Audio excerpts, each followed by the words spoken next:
I'm going to try and demystify a lot of these menus. I'm going to try and talk a lot about just like the things that you need to get started and a few things that tripped me up when I got started, a few like little errors that are common to encounter that look weird and scary, but I think it's really important to know none of this is going to hurt you, right? I'll talk about this a little bit more when we go when we actually get into the program, but it is a thing where it's like Blender is scary, it is not violent, right? Like it's that thing of like it is uncomfortable to like get into Blender at first because you're confronted with so many possibilities. Yeah, it is the monster under the bed. It seems so much more intimidating than it actually is once you shine a little light on it. All right. Welcome, everyone, to Blender Basics with me, Friday. If you don't know me, I'm a VTuber and a... thank you for the clip. I am a VTuber and streamer and artist who primarily works in 2D, but I made my own VTuber from scratch, teaching myself Blender. And over the past few years, I've been making more models for other people. I've been making props and other things in Blender. And I think Blender can be a really intimidating program to first open. And I really wanted to make this stream for people who have never opened Blender or opened it once and got intimidated and closed out of it because it's just one of those things where you see all these menus, right? You see all these tabs up here and you're like, oh, that's so much. And then you see all these tools over here and you see these tabs over here and you're like, and you know, the kind of anxiety of feeling like you need to know everything sets in before you actually like get going and start creating. And I'm here to tell you that that's not true. It can be very uncomfortable when you're first getting into Blender and you don't even know how to rotate the camera like this, right? How to zoom in, and then if you rotate the camera, you're like, well, how do I move up and down like this? And so I'm here to teach you from absolute, like, this is the first time you've opened the program. This is what we're going to do today is just get an understanding of what these menus are, how to move around, and then how to build a basic scene like this, right? Let's go from, well, we'll see in a few moments the basic box that is, or the basic cube that is in the scene when we first open Blender for the first time. And, oh, thank you. Yeah, I'm glad that you guys are into it. I've rearranged the screen a little bit, so hopefully chat is visible in case you have any questions, you know, the VOD will be able to see that as well. I might be engaging slightly less with chat, but I will always be looking at you guys to know if you have any questions, because if you have questions while we're doing this on the stream, I'm sure people in the VOD will have questions too, and I think it's always important to ask questions. And so it's this, like, this is the 3D equivalent of like a child's first drawing, right? Is like when you think about what you drew when you were a kid with crayon, like it was what? A house, a tree, maybe a person, and like a rock. Maybe the sun was there too. And you know, you didn't start by drawing perfect anatomy. You didn't start by drawing incredible compositions or like really complex like facial expressions or like, you know, you don't start at the finish line, right? And I think it's important to recognize that and then like be like, oh, let's start with the equivalent of a children's drawing in 3D today. I'm just going to, this is kind of like generally what we're going for. Is what I'm hoping to be able to teach you to do and to not feel intimidated by these menus, right? Those are the main two goals here. So I'm going to close out of this. And when you first open Blender, this is what you should see.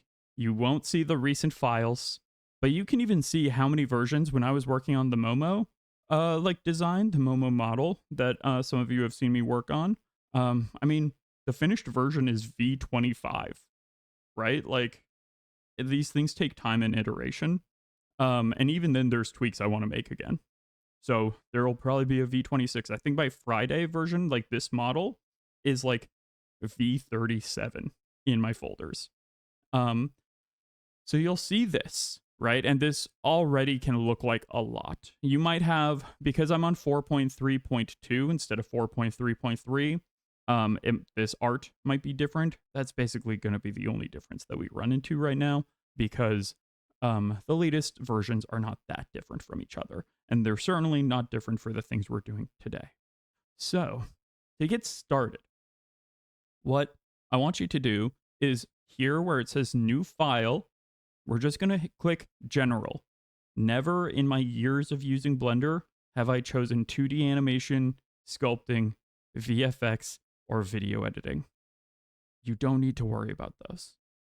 For 99% of your needs, when you're starting a new file, you're just going to hit general. And then that menu suddenly goes away.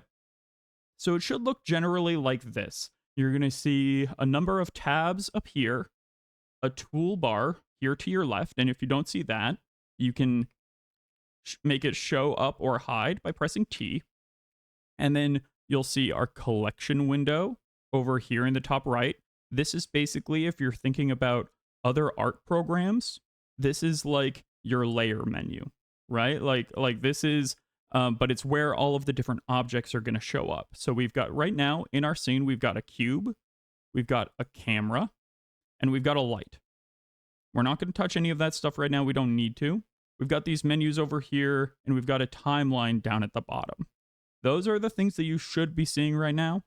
And if you're not, if your like default start menus are showing up different for whatever reason, like if this UI looks different, let me know in the comments or on Discord, and I will help sort you out. We don't need this timeline down here at the bottom. So what I'm going to do is I'm going to raise the mouse just to the corner here where we get this ability to kind of click and drag it up and down. And I'm going to right click it, and I'm going to select join down. And what that does is just going to, hello Moldy, welcome, welcome. We're just going to merge that down into the lower part. If you can create splits if you want. I could create a new split here by right clicking and choosing vertical or horizontal split. And then you can get rid of those by hitting join down or join up, depending on which one you want to keep. So now you might have just seen me starting to move around right here. And if you're ever wondering what I'm pressing before I get to it, you can see I've enabled this little screencast key here. So you can see that the way that I'm moving around the screen is by clicking in on the middle mouse button. So my scroll wheel has a click that I can click in with. And when I click in and drag, it lets me rotate the camera. In this that we're seeing in the middle here, this is called the viewport, the viewport display. And that's what we're moving this around in. This gives you the ability to just rotate around. And you notice we're kind of rotating around the center point. That is just because that's like where the camera started redeemed on, or not redeemed. I saw the redeem of my blushies and I got flabbergasted. It's where we were centered on. If you want to zoom in, we can zoom in with the scroll wheel by scrolling in or scrolling out. And then if you want to move to side like this or up and down, you click in on the scroll wheel and hold shift. Hold shift first, actually, before clicking in on the scroll wheel. And so now we have the ability to zoom in, zoom out by moving in or out with the scroll wheel. Hit shift, and then click in on the scroll wheel to pan up and down, side to side, or rotate the camera by clicking in on the middle mouse and dragging. Now, if you don't have a middle mouse, because the middle mouse button, I'd really recommend if you're serious about learning 3D modeling, that you get even a cheap mouse with a scroll wheel button, because it makes navigating so much easier. It is very important for the shorthand of Blender to have a middle mouse button. But if you don't, and financially that's out of the realm of possibility for you right now, then you have some alternative options up here in the top right of the viewport, and you can see these here. So if you click and drag on this little circle, don't click directly on, I mean, you can click directly on these options, but that will allow you to drag or rotate the screen up here, or you can click and drag in or out on the zoom, and that will allow you to zoom in and out. And you can click and drag on the hand, and that will allow you to pan, just like if we were holding shift and the middle mouse button. Those are the most important ones. Don't worry about the camera view. That'll just confuse you a little bit. That's what the camera's seeing right now. We can get to that later. And then you can switch to orthographic projection, which is a thing that's helpful in modeling, specifically character modeling, but we'll get to that later. You don't need to worry about those two buttons for right now.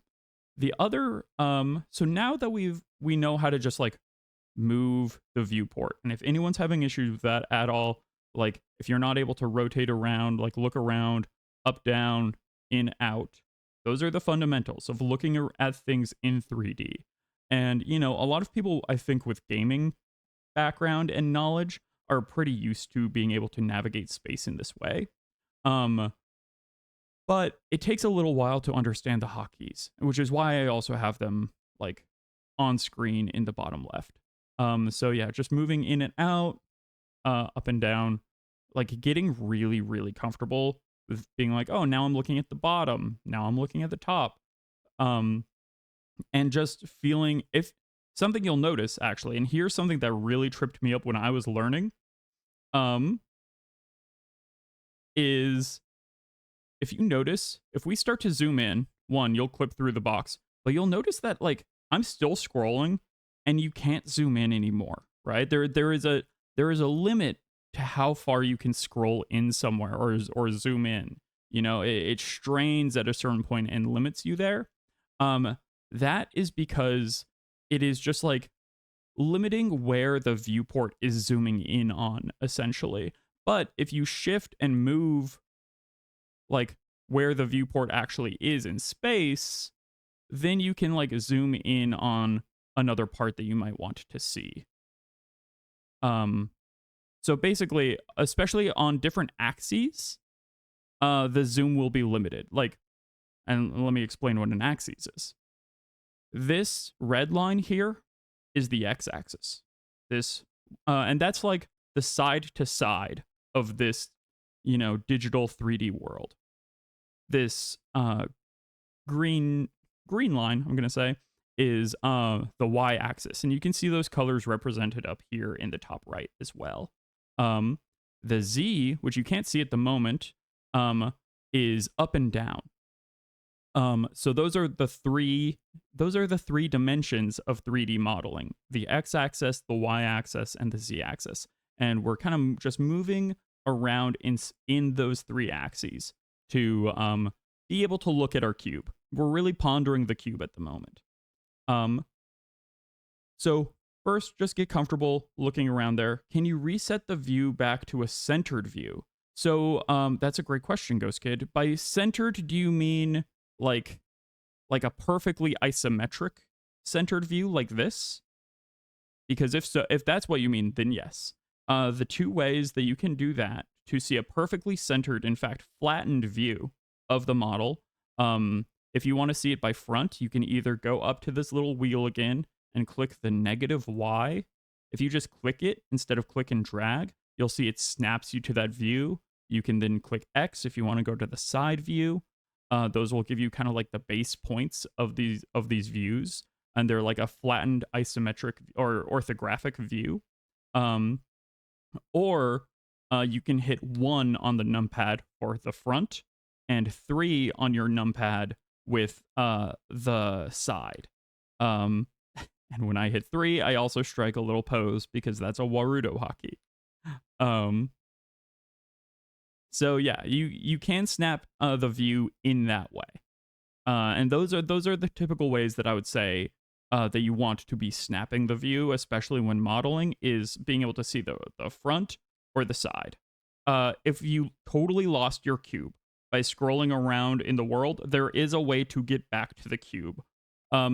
Click on the cube in your upper, so let's say I got really enthusiastic by looking all around. I shifted way over here, right? And now I'm like, I'm lost. I'm lost in the void. I don't know where anything is, right? There is a way to reset. And if your cube is in the center, you can click on the cube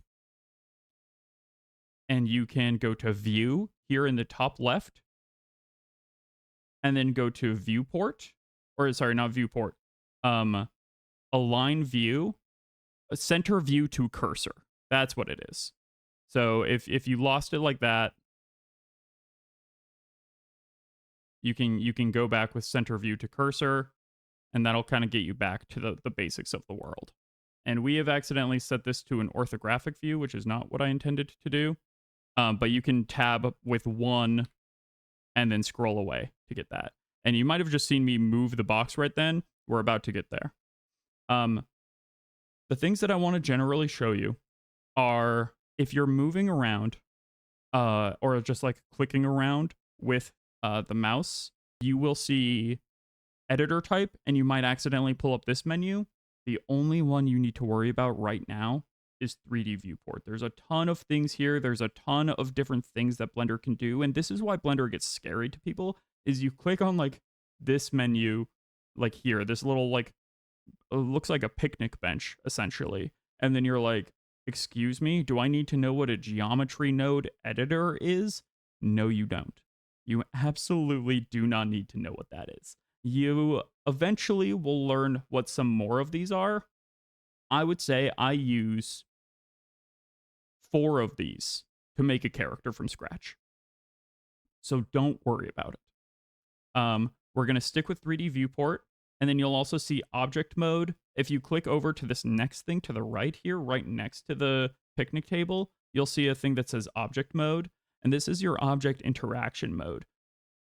If you click on that, you'll see object, edit, sculpt, vertex paint, weight paint, texture paint. Again, right now, I'm going to show you edit mode in a little bit, but object mode and edit mode are what you're going to be using 90% of the time.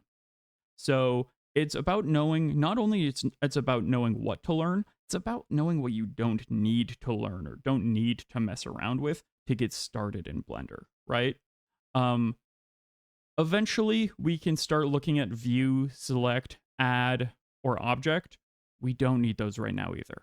In fact, pretty much all of these top options, we don't need right now as we're getting started.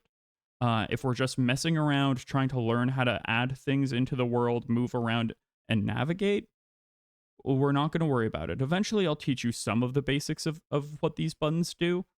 But again, you don't need to mess with it. And I would just say keep your transform orientations to global, keep your transform pivot points to median point, which is what it should default to, keep snapping off, and keep proportional editing objects off as well. There are times and places for all of these things, but you don't need to worry about them right now. Same with all of these tools up here. It's none of these you need to worry about. You can, if you want to see, just because it's a little interesting, the viewport shading here is fun. You can see a wireframe version of your box. You can see what's called the viewport shading. This is like the default Blender gray shading.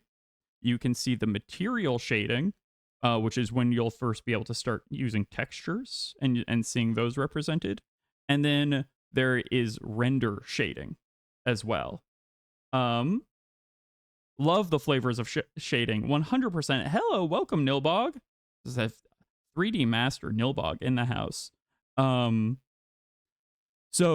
But for what we're doing today, we're gonna only worry about viewport shading, and then eventually we will, or we're only gonna worry about specifically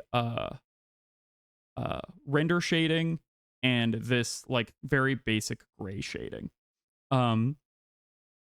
And as far as all of these tabs to the side, today we're only going to worry about 2 of them. As you see this little collection right here up at the top right, like I said, that's kind of your layers of a different art program. I just want you to go down right below the screwdriver and wrench. You'll see this one that's like a little TV. that's your render tab. Go ahead and click on the render tab and make sure that your render engine is set to Eevee. The latest versions of Blender set it to Eevee by default. And that is because the other options are Workbench and Cycles. Cycles is what it used to default to, and Cycles is much more photorealistic shading and texturing. Yes, if you love Pokemon, Eevee, the render engine, is here for you. Eevee specializes in what they call non-photoreal texturing and shading. So when you're going for like a low poly style, something with a little bit of pizzazz, that's not going for like, photoreal lighting, photoreal texturing, you want to be working in Eevee. It's also a lot lighter on your system. It's much, much easier to, it's way less GPU usage. So just make sure render engine Eevee is selected, and then scroll down to the bottom and go to color management here. Let me move myself out of the way so that you can see where color management is. Color management is the last option, the last little drop-down menu here at the bottom. And right now, it says the look is set to none, and the view transform is AGX. That is also a slightly more photoreal version of like, what this is view transform is basically how is Blender representing color, right? What is the color language? How is it handling contrast and saturation? How is it rendering that stuff out? Is it trying to be more photoreal, thinking about shading, or is it trying to be more flat, more toon shaded, cell shaded? And if you want more cell shaded, which is what I typically work in, you want to go to view transform, and you want to set that to standard. And you'll see, we can go ahead and see an immediate difference in like just the world. It's a very slight difference. The world is just a little bit brighter in standard, and that's going to be important later. And then those are the only two things that we need to worry about with this entire menu for basically the rest of this tutorial. So now I'm going to go back to this solid viewport shading and kind of position my camera in a way that I'm happy with, or my viewport, not the camera. The camera is a physical thing. And now I'm going to select the cube. And you just select the cube like you select things in just about any other program. You hit it with the left click. You go ahead and drop a left click on that bad boy, on that cube. And if for whatever reason you can't select it there, if it's hidden behind some other object in the future, you can always select it by clicking it right in the collection up in the top right. And you'll see that that has highlighted the cube with an orange line. No, this is not the part where we delete the default cube. Though, we'll get to adding stuff. Actually, you know what? Moldy, that's a great idea. This is where we delete the default cube. You're absolutely right, because I should teach you how to delete things.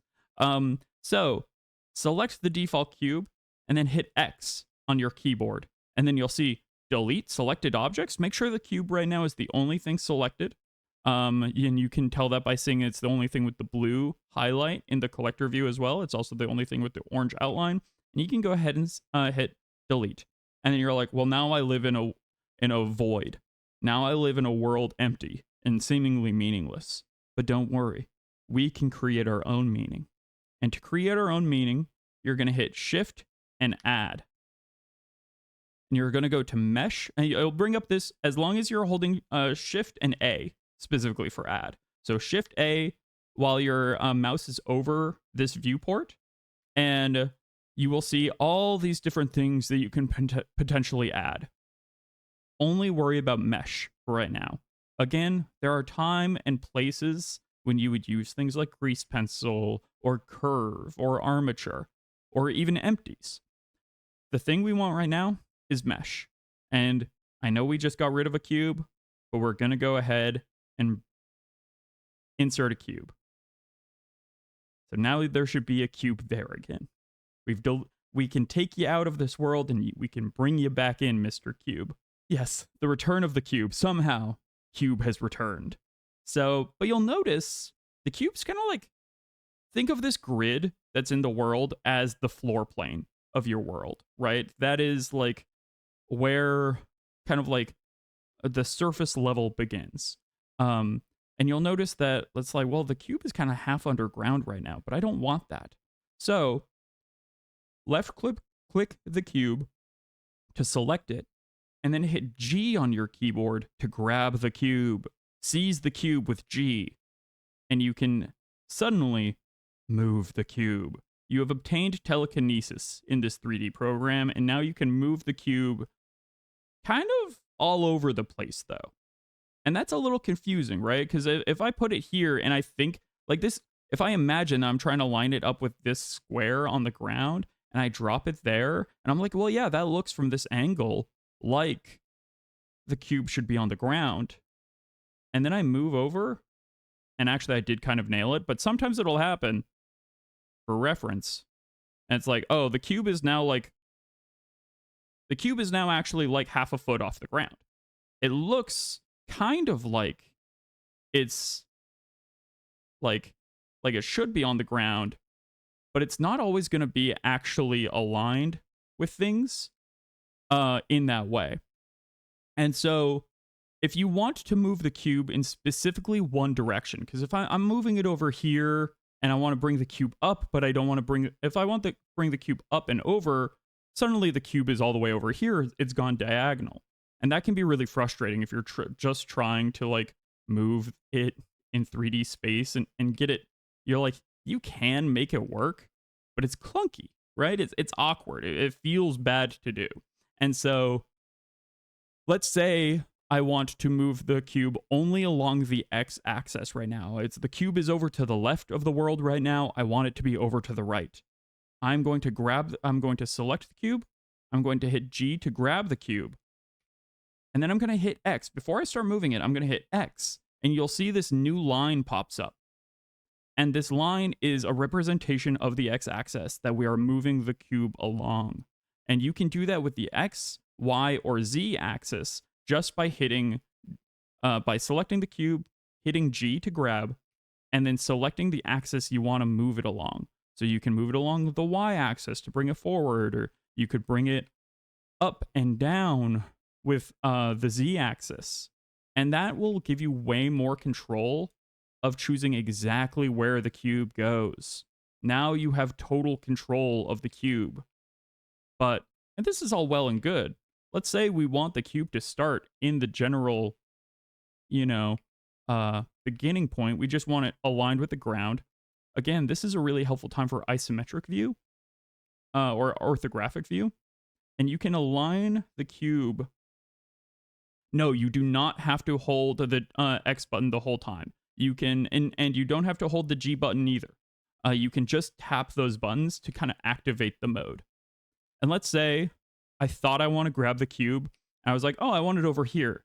And before I let go, if I decide I actually don't want it to be over there, or I grab the cube by mistake and I want the cube to go back to where it was, you can just right click and it will return the cube to whence it came.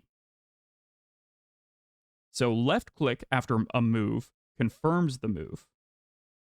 Right click after a move cancels the move. And that's a pretty good shorthand for a lot of Blender in the beginning. Yes, you can tap. So let's say I wanted to move it here. What I would do first, and then I wanted to move it along the y-axis. You'll see if I move it here and then hit Y, it's like it's snapped out of place. What you have to do is, this is a great question, Ghost. Hit G, move it along the x-axis to where you want it along the x-axis, and then left click to confirm that move. Then if you want to move it along the right axis, do G and Y to move it along the y-axis. So you kind of have to confirm think of it almost like moving a unit in a video game, right? In like a tactics game, you like move it to the left, then like forward, or move it up and then to the side. And you do that by clicking in between the different by basically confirming with a left click once it's in the general position you want it in. Hopefully that makes sense. So let's say I want it perfectly aligned with the ground. I'm going to go into, I'm going to hit 1 on my numpad, or I'm going to hit the negative Y here. I'm going to grab the cube with G. And then after I've hit G, I'm going to press Z to move the cube up along the Z axis to line it up with the ground plane. And then I can hit the X to like perfectly line it up. And that's swell. If for whatever reason you wanted to return the cube to its original position, with the cube selected, you can hit Shift S and you can do selection to cursor. And this little almost like, I don't even know what you would call this. This little dartboard, I think it's literally a compass, is called the 3D cursor. It's a little hard to see on my screen right now because it's so small. That is your 3D cursor. By default, it will be at the world origin. And so you can always like move something over and you're like, ah, dang, actually I wanted it to be where it first began. You make sure it's selected, hit Shift S and go selection to cursor. Let's say if by accident you did Shift and right click, which is how you move the 3D cursor, and there's reasons later that you'll want to do this on purpose. And then you're like, oh, well now my 3D cursor's over there, but I want it to be, it is kind of like an anchor point or a pivot point. Those are technically different for options, but think of it as like an additional one of those that any object can reference. Objects have their individual origin points as well, but this is kind of like an additional one that works for several different things. You can like plant it here, and you could say Shift S selection cursor, but now it's over there. You know, so it's a great way if you want it. You can deliberately move the 3D cursor. To move the 3D cursor is Shift and right click. So you can Shift and right click the 3D cursor over there and say, this is exactly where I want the cube. Shift and right click.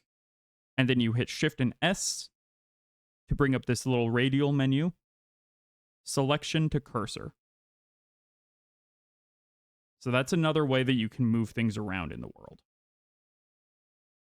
If you ever wanted the 3D cursor to move back to the world origin, to be exactly how it started, in that same Shift S menu, you just hit cursor to world origin.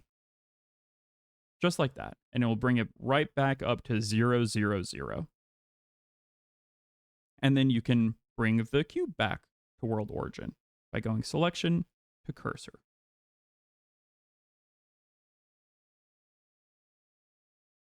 So that's the fundamentals of the 3D cursor. Threw me off a lot when I first started because I wasn't realizing that I was accidentally moving it in space, and I couldn't figure out a way to bring it back to world origin. So Shift S is a really important hotkey combo to remember, both for moving your objects around and also moving the cursor around, either to world origin or to what you have selected. All sorts of really helpful uses for that. So we know now how to move a cube along different axes, right? We can move it along the X, we can move it along the Y, we can move it along the Z just by grabbing it and hitting the hotkey X, Y, or Z to determine the axis we want to move it along. Extremely important lesson to learn there. Probably the most important Blender fundamental. So now, there's two other extremely important Blender fundamentals that I'd like to teach you, which is rotate and scale. So grab, rotate, and scale are these two tools that you'll see, or these three tools that you'll see in the top left. So you can also pull, if the grab with the G is a little too confusing, you can always use this tool in the top left. This is why Blender is confusing, right? Because there's like 3 ways to do any one thing. You can hit this little tool, the move tool, by hovering over and clicking it. And then you can move it along with these little arrows. And that just replicates kind of moving something along. Or if you grab this circle at the center, it's like the free grab that I was showing before. you'll also see that there's a rotate tool. With the rotate tool, if you grab and then hit R, you'll see that we've got this kind of like freewheeling rotate. That's like it's a little tricky to like it's a little unwieldy. It's like it's kind of only rotating in certain directions, and it's a little hard to get exactly the way. Like if I wanted to try and write it now and get it perfect, it's like looking at it from all these angles, similar to grabbing, it gets a little clumsy. So the best way to rotate as well is to select the cube, hit R to begin the rotate, and then hit the axis that you want to rotate it along. Hitting R, rotating it along the x-axis, hitting R, moving it along the y-axis, just to try and write it back up. If you're like, but I feel like this is really imprecise, you're correct. There is a easier way to reset transformations, which is by clicking the object, making sure it's selected, choosing object, transform, not transform, clear, clear rotation. And now it's snapped back into its original position. Let me do that in a little bit more obvious way. We've rotated here. We didn't mean to do that. Make sure that the object is selected. Go to object, clear rotation. And boom, it's back to where it was before. So it's an important way to be able to like undo certain maneuvers. And clear things that you didn't mean to do in the first place. Because Lord knows sometimes in Blender you will do things you didn't mean to. So now that we know how to rotate, and again, confirm a rotate is with left click, cancel a rotate is with right click. We can also scale. And again, the scale tool can be found in the tool menu here. But I often like to use hotkeys instead of having to navigate the mouse all over the screen. And so I click the object I want, and then I hit S for scale. And then you just drag it up and down. And just like before, you can choose to scale it along the Z-axis, scale it along the X-axis, the Y-axis. If you're trying to make like a flat, almost like a doorway or like a TV, you can make it flat. If you're trying to make like the base of a house or a store, you can make it nice and wide. If you're making a tower. So exact same thing with scale. For scale, you just hit S before the movement, and then you hit Z if you want to make like a tower or like, and drag it out to make like, start a skyscraper or a pizza box, and you use these as kind of just fundamental beginning shapes for like what you're doing. Is there a way that you can scale just one side? Absolutely, Carter, there is, and we will be getting to that shortly. 100% there is. Yes. All right, I will be right back. You can find out how to do that in 3 minutes. Look at that little hook. Look, now I'm like a professional. Okay, so Coach Carter was just asking if there is a way to scale from just one side. And that's an excellent question, because object mode is pretty much only used for like object scale movements and editing, right? The whole object is this cube, right? But how do we change the cube itself beyond just scale, rotation, and movement? Excellent question. For that, we're going to need to enter edit mode.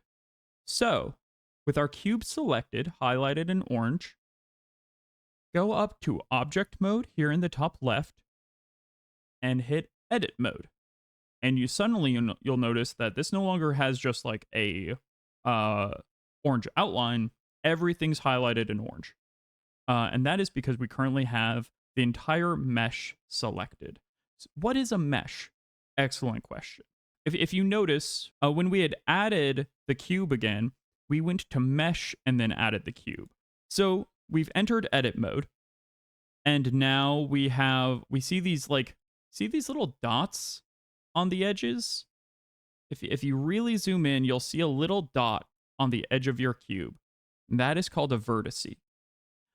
Two vertices connected together like this little like black edge that runs along our cube, that's called an edge.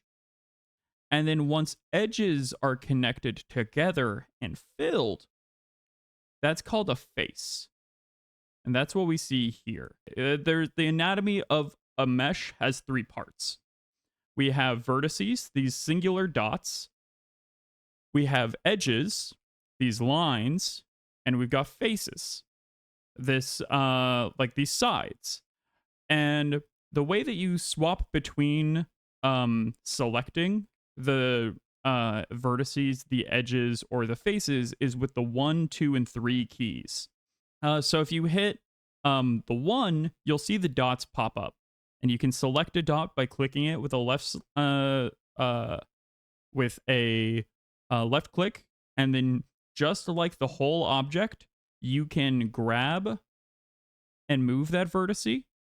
You can rotate that vertice. It doesn't do anything when you only have one selected, but if you have two selected with shift click, you could rotate those vertices, or you could scale those vertices. And hey, if you notice something like this happening with your mesh, that is probably because you have intersecting geometry. These faces are cutting into each other, and the Blender render, like the Blender shader, doesn't know how to deal with the fact that some of these faces are inside, some of these faces are outside. It's a good chance that you have intersecting geometry that's confusing Blender if that's happening. Yeah, if that is happening, try grabbing some of the vertices around that area and untangling them a little bit. So we've warped up the cube a little bit. That's okay. Let's return it to being mostly cube just by grabbing these vertices and kind of pushing them back into place. Just like with objects, vertices, edges, and faces can be grabbed and moved along specific axes. So you can grab the lines as well. Absolutely. You absolutely can, Ghost Kid. You can grab the vertices. That's just what I was showing right now. Then that's because right now we're in vertice select mode. And you'll see that little option right here next to edit. You'll see select mode, and you'll see this one dot, and that means we're selecting only vertices. Or then you can move over one. Hey, Euro, thanks for the lurk. You can go to edge select mode, and you'll notice that the dots go away when you click on edge select mode. The shortcut for edge select mode is 2. And then you can grab an edge. Thank you for the hydrate, Riz. For the edge select, you can grab the edges, and then very similar, you can move,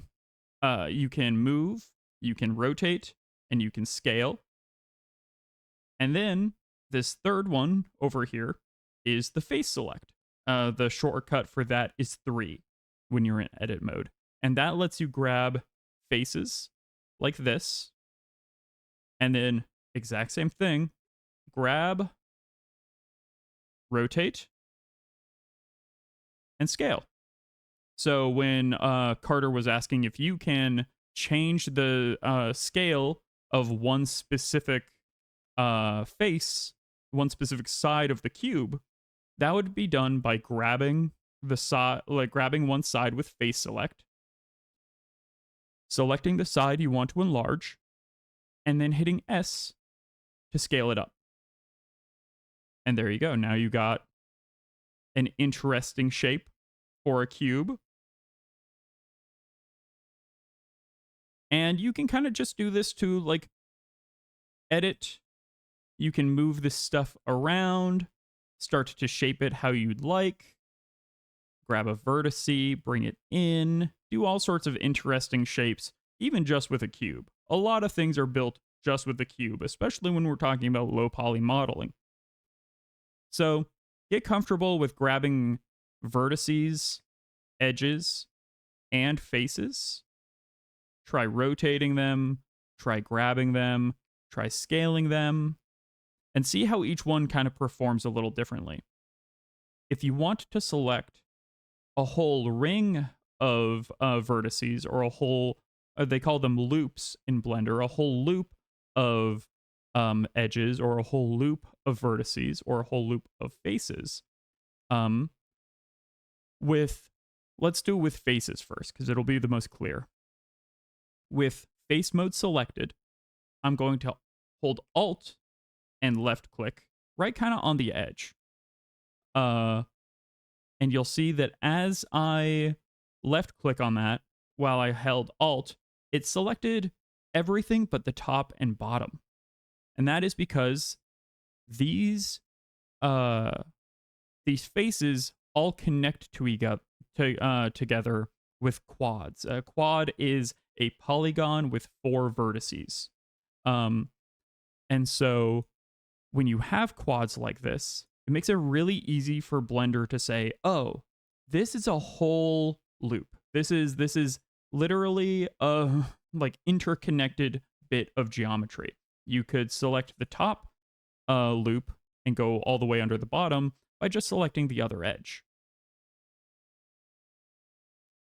So by holding Alt while I hit click on the edge while in face mode, it let me select all of the faces in a loop, like in a ring essentially, around the mesh.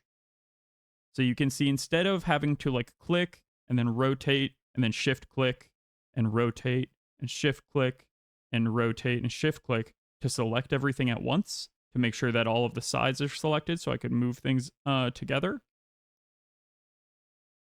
To simplify that, instead of having to shift click everything that you want to edit together, you can hit Alt click.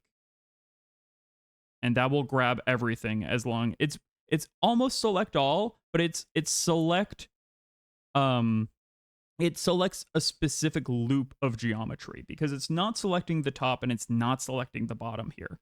And that's especially important for, like, let's say I wanted it to stay exactly that wide, but I wanted to scale it down. See how like the top and bottom aren't getting scaled down, or they're not going to get like squished along the like the other axes here. So you're choosing like which faces to edit together. But it's a shorthand of preventing you from having to go around and select everything by holding down shift to hold multiple. Get comfortable kind of playing with this cube almost like it's Play-Doh a little bit. You want to be able to mold this cube into whatever sort of trapezoid figure you can imagine, just to get comfortable with it. And it's like really good to start with the basic fundamentals, because I'm about to show you how to mess this cube right up. Let's say, hey, this is great, but I want to be able to, I'm feeling limited. I'm feeling limited by the fact that we only have 8 vertices to work with here, that we only have, 6 faces to grab. I need more vertices. I need more faces. A cube isn't cutting it for me anymore. What we're going to do is we're going to introduce the loop cut. Now for a loop cut, let's go ahead and enter edge selection mode by hitting 2, or selecting this middle option up here next to edit mode. And then for loop cut, the shortcut is, well, you can do it from the menu by seeing this option down here that looks like a box being sliced in half. Or you can do the shortcut Control R. Control R is also your loop cut. And then you'll see once I've hit Control R, if I hold over kind of the edge of either side of the box, you see this kind of like faint yellow line, right? And this is showing you where the loop cut will be placed. A loop cut is going to basically create a new set of vertices, edges, and faces for us to edit. So let's say I wanted to give this top a bit of an arch. right? I like the general shape, but I want it to be able to point up in the middle. I'm going to create a loop cut down the middle of this cube or this square, and it'll then give you the option to move the loop cut to be closer to one side or the other. If you just want it immediately in the center, like I do right now, you just hit right click. Right click will leave it right in the middle. If you do left click, it will place the loop cut wherever it has kind of aligned itself with. Like if I move the loop cut over here, making another one, and I want it to be close, I can drag the loop cut over by not clicking anything yet, and then left click, and it will place the loop cut there. So now we've got 2 loop cuts. I'll go ahead and get rid of that second loop cut real quick. Let's just start with 1. We're still in edge select mode. So I'm going to grab this new top of the edge that the loop cut created. You see how now there's this whole center line that we created. If you also enter vertice mode, you'll see it created new vertices. If you enter face select mode, you'll see it created new faces that you can now grab. We now have basically more geometry. We've doubled the amount of, almost doubled the amount of geometry we have to work with a single loop cut. I'm going to grab this edge that we just created at the top, and I'm just going to lift it up. And now you can see, like, oh, this shape, we wouldn't have been able to, now we can make a pentagon. You know, we've got this shape that we wouldn't have been able to make before with only the cube. And let's say I want it to be kind of, I wanted to have a little cinch in the center. I'm going to create another loop cut by hitting Control R to create the loop cut. I'm going to place the loop cut around the horizontal perimeter of the mesh. And I'm going to place it kind of right in the center. And now you can see the loop cut is always trying to divide things perfectly in the center.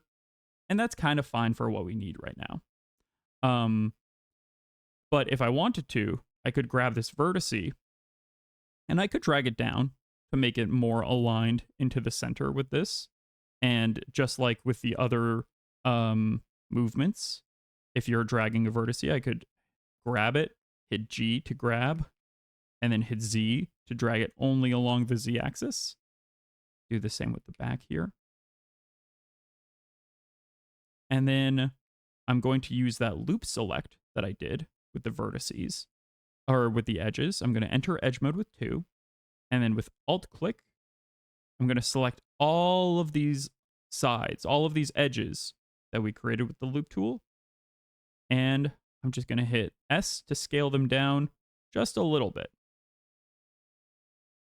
And specifically, you'll see now that I've scaled it down, it went inwards too. It didn't look like it was doing that from this angle, and that's why you kind of always want to be moving the camera in 3D. So I actually just want to move it in on the x-axis. So with edge mode selected, I'm going to alt click the edge to select all of them at once in this loop select. And then I'm going to hit S to scale, and then X to bind the scale to the x-axis, scaling these edges now only along the x-axis. And now we've got this like a fun little start to a house. So let's say I'm happy with that as like the foundation for my house, right? I think that's a pretty fun start. So to exit edit mode, because I want to add more geometry, like if I'm happy with this as the start of our house, and you could keep on tweaking things, you could add more loop cuts, select those loop cuts with the alt select like I've shown you, and then scale it down, and maybe that's a fun roof now. We've got a fun little roof, and hey, look, with 3 loop cuts into a cube, we have made a fun low poly house. Loop cuts are where Blender gets fun. It's where modeling really starts to happen. We'll get to other techniques probably in future streams called extruding or knife cuts and things like that. But we have got a cute little house right here with full of personality. And we can grab this vertice. Let's say I don't want it to be kind of out. I want it to be more in or whatever. You can keep tweaking to your heart's content. So now we've got a sweet little house. There's plenty of more like editing tools. Eventually I'll teach you all about knife cuts when you need to pull a knife on someone, specifically on your geometry. I'll teach you about inserting faces and extruding regions. Those will be when we do our low poly modeling, like low poly character modeling in the future. For now, we don't need to worry about that stuff. So with just grab, rotate, scale, and loop cuts, modeling has begun. We've got 4 tools, and we've already got a cute little house. We're going to exit edit mode. We're going to go back to object mode. Using this little, you can also hit tab. That's the shortcut in between edit and object mode, and it'll enter the edit mode of whatever object you have selected. You can also change them from any time up here in the top left. But what else do we want in our scene, right? In the example that I showed at the very beginning of stream, we had a ground plane, right? It's weird that this house is in the void. I think so, at least. So I'm going to hit Shift A to add a mesh. And I'm going to add a plane this time. I'm not going to add a cube. I'm just going to add a plane. And you can barely even see the plane. It did start, but it is exactly the size of the house at the bottom. So obviously, I want the plane to be a little bigger. So with the plane already selected, I'm going to hit S, and I'm going to scale it up.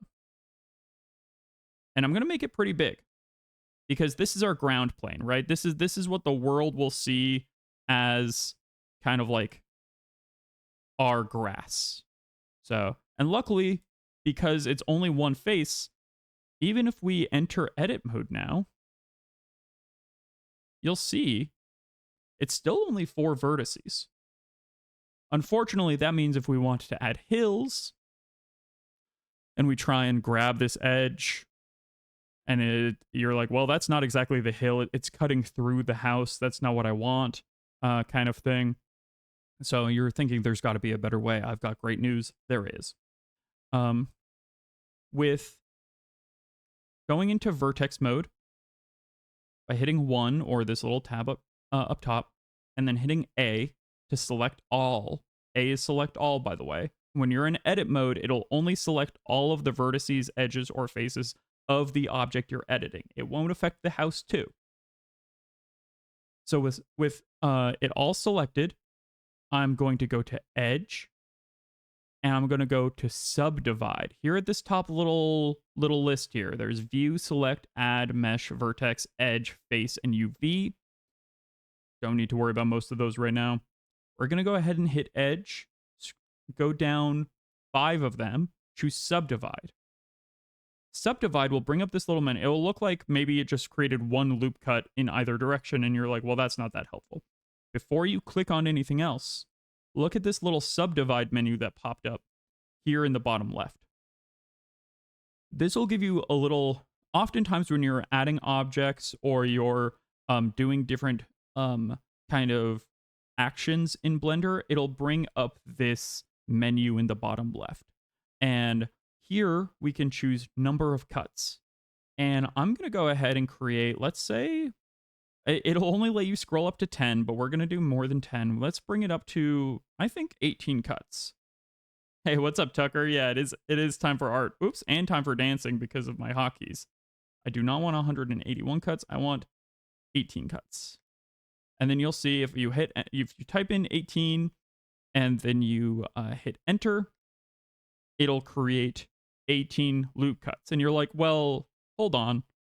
We've gone from 0 loop cuts to 18 loop cuts. That in either direction, that seems like a lot. This no longer seems low poly. This is actually still pretty low poly. But you're probably also thinking, well, if we try and grab these vertices and move them around, we've only got, like, do we have to shift the ground one vertice or even one face at a time? Do we need to try and grab it like this? Like, I guess we can. That doesn't seem great. Don't worry. there's a solution. You know how I mentioned proportional editing towards the beginning of this stream? Now's the time for that. Up here at the top, above the viewport editor, you'll see this little circle, right to the right of the magnet and the kind of measurement stick. You'll see this circle, and when you hover over it, it'll say proportional editing. You tap that, and then you hit, like, select a face and hit G to move. You'll see there's now a circle. This is another reason why having a scroll wheel is really important, because as far as I know, there's no other way to affect the size of your proportional editing other than the scroll wheel. I actually, no, that's not true. The page up and page down button will also affect it. So if you somehow don't have a scroll wheel, but have a page up and page down button, then you can use that. But the scroll wheel is a lot handier. So now you'll see there's this big, almost like brush that is surrounding. And that brush is the size of other vertices and faces that are being affected as you make your edits. So I'm just creating like a little bit of variation in the ground by kind of grabbing random faces or vertices, pressing some of them down, bringing some of them up to just create a little like variation in the ground plane. And that's what, like, when you're trying to make things smooth and not super chunky, proportional editing is great. 'Cause I mean, you can almost treat it like it's a cloth, right? If you get really big with your proportional editing, and that's really helpful for character modeling at times. But you can also just, like, create these little divots and a little bit of just visual interest here in the ground. So mess around with trying to grab vertices and you hitting O to turn on or off proportional editing, and mess around with the ground plane just a little bit, Let's create a little bit of a hill in the back here. That'll create a little bit of interest. It'll catch the light in a fun way. And then sometimes it's fun to have, like, the ground dip at certain points. And raise that up a little bit. Now we've got kind of a, I'm not going to say it's the most beautiful landscape in the world, but we've got a basic rolling hills landscape. So now we've got a beautiful basic landscape, right? We're done with the ground. So now we've got a house. We've got the basic ground plane in there. And if we're like, oh, maybe we want the ground to actually look like it was built into the ground plane. So in object mode, we can grab the house, rotate it slightly along the y-axis, and then, just make sure it's actually in the ground. A little bit of clipping never killed anyone, unless the clipping was with their scissors to an unfortunate artery. Then it might have killed someone. Hello. What a wild sentence for you to hear as you entered the chat.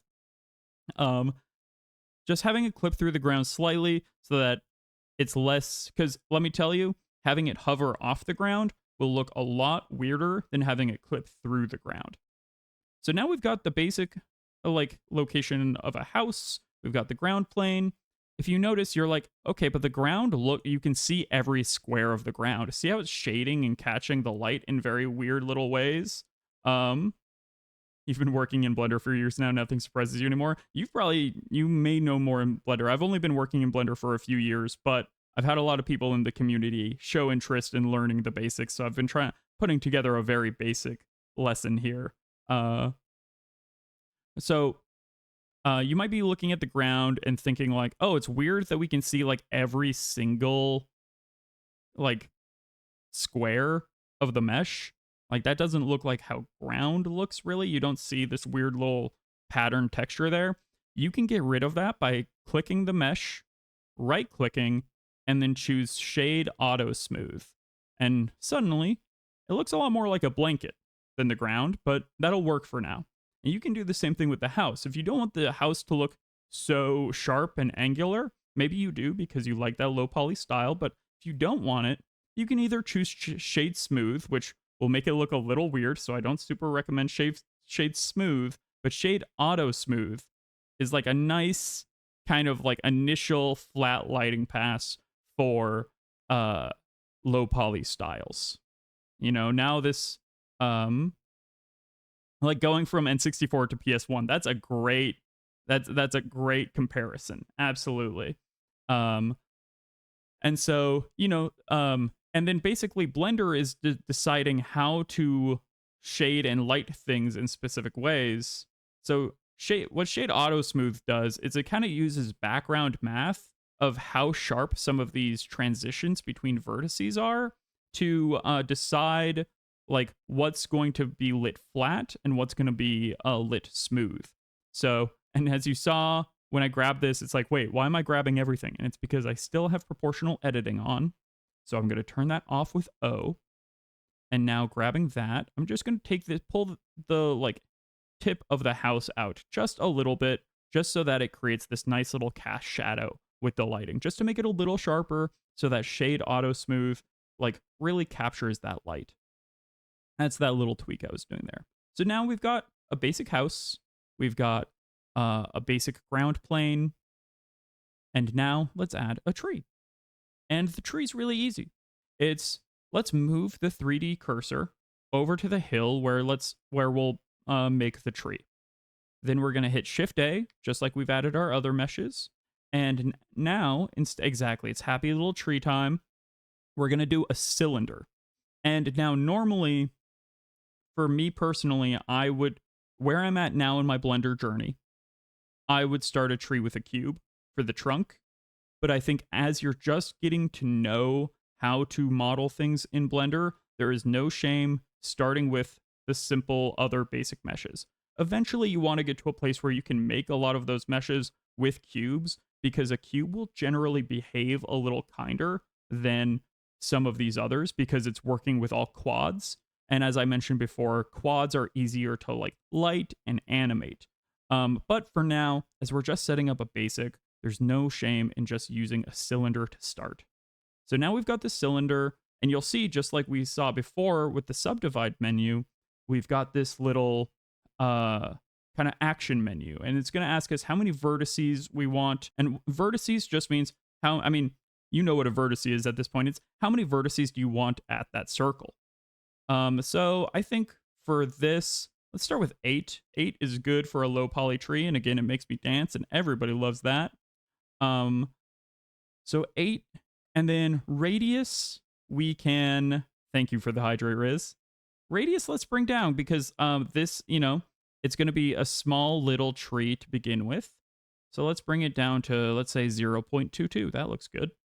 So now we've got a cylinder, but as you can see, it's kind of in the ground. So I'm going to grab the cylinder with G. I'm going to raise it up with Z.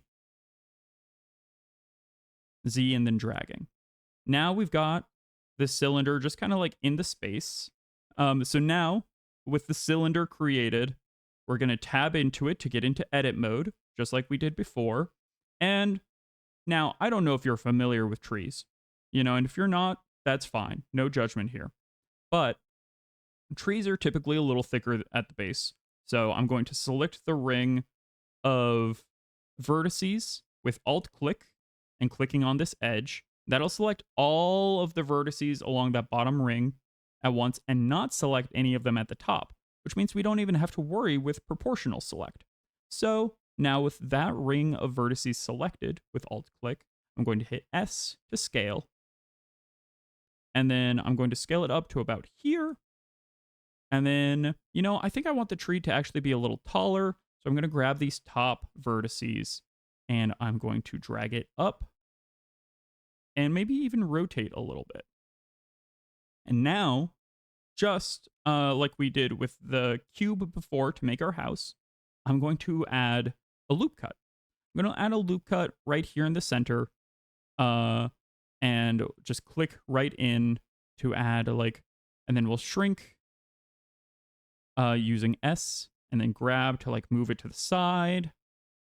And we're just kind of adding personality to our geometry right here, right? We're just having fun. This is play at this point. Now that we're adding this stuff in, it's whatever you want your tree to look like.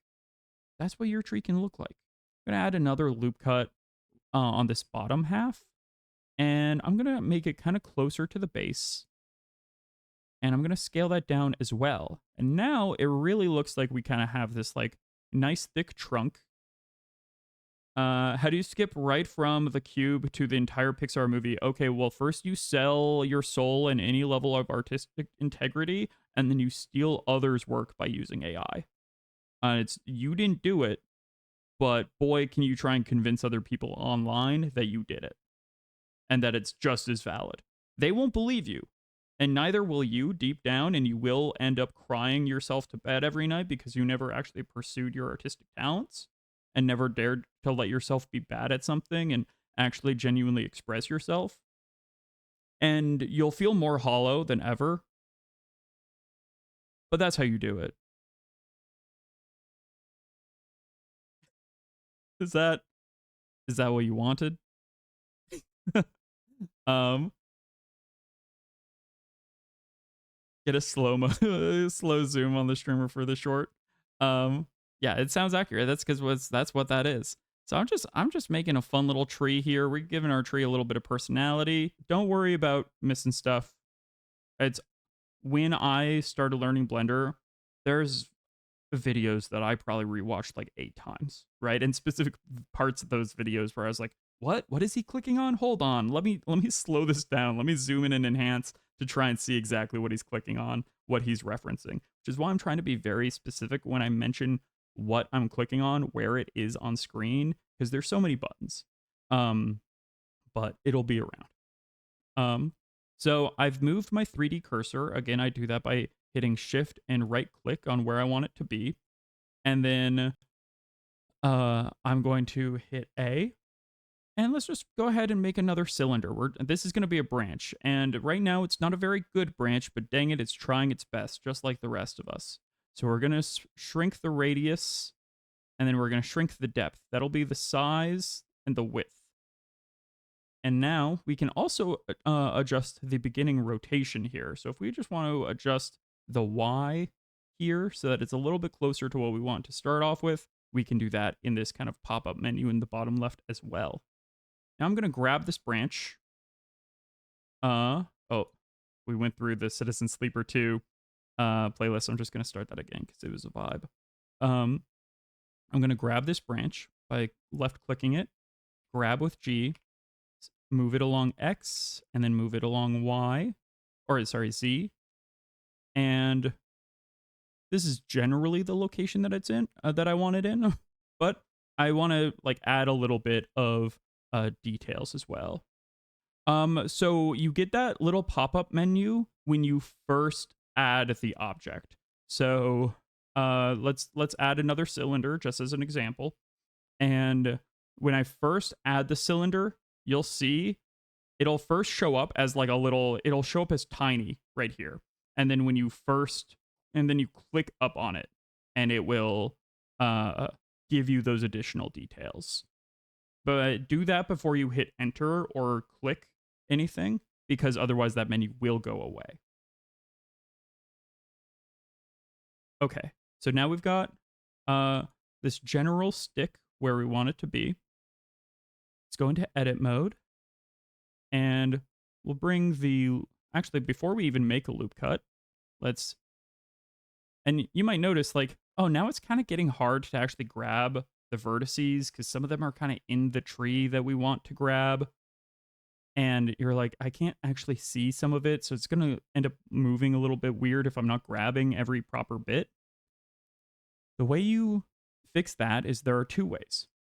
You can either view this in wireframe mode, and you'll be able to see through the tree mesh and see the vertices down here that you want to grab, or even while you're in this solid shading mode here on the upper right, you can go 2 tabs over, and you'll see this. If you hover over it, it'll say toggle X-ray. And toggle X-ray up here in the upper right, if you turn that on, you get this kind of like see-through vision. It's not quite wireframe. It's not so stark that it's as hard to see as wireframe, and it will show you still like the kind of base shading of that. I find it very useful. I often have X-ray vision on. Just call me Superman. So now I'm going to rotate this and grab these vertices so that they're like very much kind of intersecting with the tree. I'm going to scale them up a little bit so that the base of the branch is a little bit bigger. I'm going to grab the top vertices and kind of move these up. And then I really love branches that kind of have a little personality. So I'm going to create a loop cut. I'm going to grab that loop cut by hitting Alt-click to select all of the vertices in the loop. And then with the G key, I will grab and give it a slight bend. And then I'll confirm that. And then I'll hit R, give it a slight rotate, and then confirm that with the left click as well. I am just kind of repeating things as I go through to make sure that like anyone who is following along knows exactly what I'm pressing. Not everything I say is exactly a new thing, but it should hopefully help reinforce some of the primary tools that you want to use. Grab, rotate, scale, how to select things, how to loop cut. Those are the fundamentals here. If you know those, you're in a good spot for a first day opening Blender, honestly. So now I can hit tab to go out of editing the branch and go back to object mode. You will see that X-ray is still turned on. We can turn off X-ray to get a general view of everything. And the tree is a little bit I'm glad it's helpful to know what's being used frequently. So the tree's looking a little naked. You know, just like me, once I learned that I could turn off my pants mesh in Warudo, it's looking a little naked. It's showing off its trunks, if you will. So I'm going to move the 3D cursor to kind of like the top of the tree. And I'm just going to rotate the viewport. I'm going to hit Shift right click to move the 3D cursor again. Then I'm going to hit Shift A to create a new mesh. And we're going to create a cone this time. And unfortunately, it's not a delicious ice cream cone. It's just a geometric cone. But you'll see the same pop-up menu comes up down here. I just clicked on it to bring up the details. And for vertices here, I guess it's unlike me showing off my trunks. I'm never showing off my trunks. For vertices here, vertice selection, let's see. The tree itself, like the trunk, was 8 vertices. So let's make this one 16. And then if it's 16, then it'll be a little bit smoother than the trunk without being overly high poly. So I'm going to grab it. I'm going to hit G to move it up along the Z axis by hitting Z. Then I'm going to scale it with S. I'm going to just kind of scale it along every surface or every axis. And then I'm just kind of moving and rotating this into position. So now that we've got this cone, I've got it generally in the position I want it to be. It just looks a little like it doesn't have any personality compared to the rest of our scene. So I'm going to select this cone. I'm going to hit tab. And now you'll see if I wanted to add a loop cut to this cone, it's not letting me. And that's a little strange, right? The reason that that's happening is because all of these sides go to a single point right here. And because these are all triangles and not quads, you can't loop cut them. And that's why a lot of people want to focus on good quads, using pretty much only quads instead of triangles while modeling. It's because it makes it easier to make edits when you want to add a loop cut, or sometimes when you're like deforming the geometry. It's a little easier to do with quads. But that's not the end of the world. You remember how I mentioned earlier in the stream that sometimes you just got to pull a knife on someone? This is when we do that. So by selecting the knife tool, which is right below the loop cut tool here on the left, also the shortcut is K, you can grab, and you'll see now you've got this little scalpel in your hands. And if you click on an edge while you've got the scalpel in your hands, it creates this green little dot. And if you're anything like me, you're going to get really confused with the knife tool the first time you use it because it's a little clumsy. But what you need to do is create those green little dots on every edge going around the model.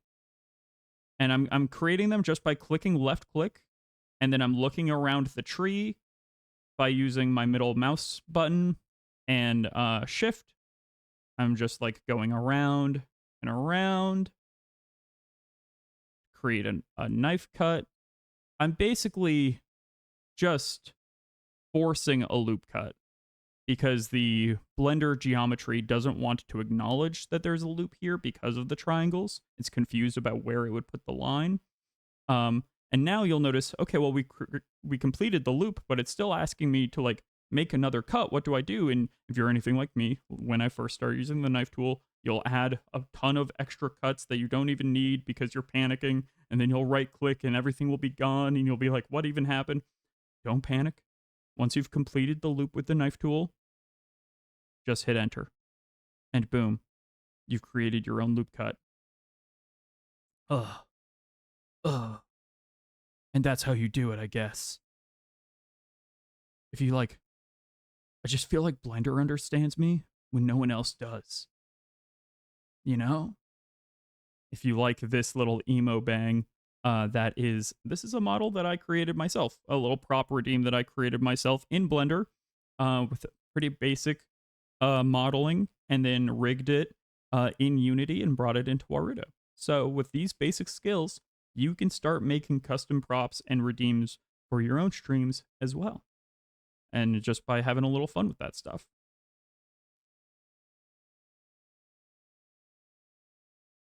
Normally insert the face and then loop slide. That's a really good way to do that too.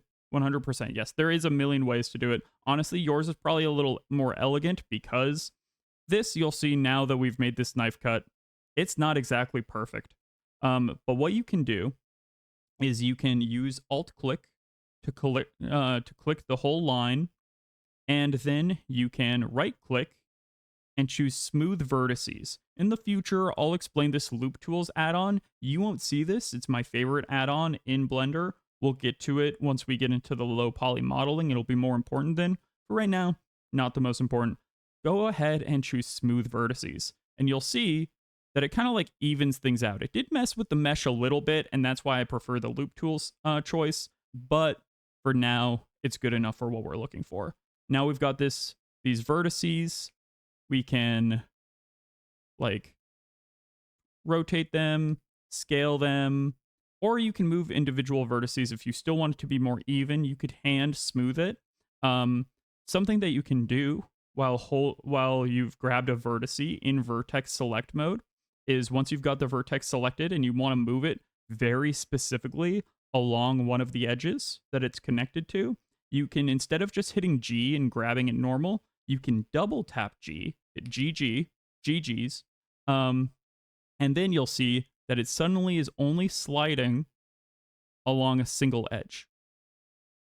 And that is a really, really handy thing when editing, where you're just like, well, I don't want it to move in any other direction other than kind of along this line in space that already exists. And I just want to be evening things out myself. Sometimes you'll tweak that for like, it's really, really helpful when character modeling in particular.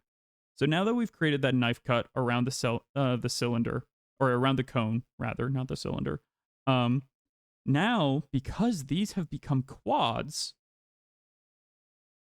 we have, and by quads, I mean a face that is comprised of four vertices, 4 edges, and 1 face. Now, because it's a quad, Blender understands that if we want to add an additional loop cut, we can do that. We can't do it up in the top half. So something that's really easy is we can select these edges. And then just like I said before with the vertex slide, we can do an edge slide as well by hitting GG.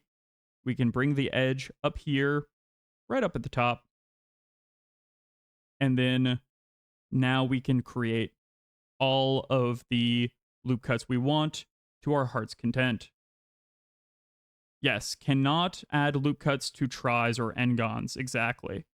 Now we have made loop cuts in the cone because we used a knife loop or the knife cut to create our own loop. We dragged that loop up to the tip, and now we can make loop cuts to our heart's content. So I'm going to make a second one because here, actually, before I do that, let me show. My idea is I want to create kind of like a second cone almost on top of this cone to make it look like there's a little bit of like foliage or a little bit more volume to this. And if I try and just like bring this out, it kind of just turns it into a circus tent, which is not what I'm going for. But if I create a second loop right below it, and then I loop select this edge, I scale it up, you'll see that it's like, oh, well, now it's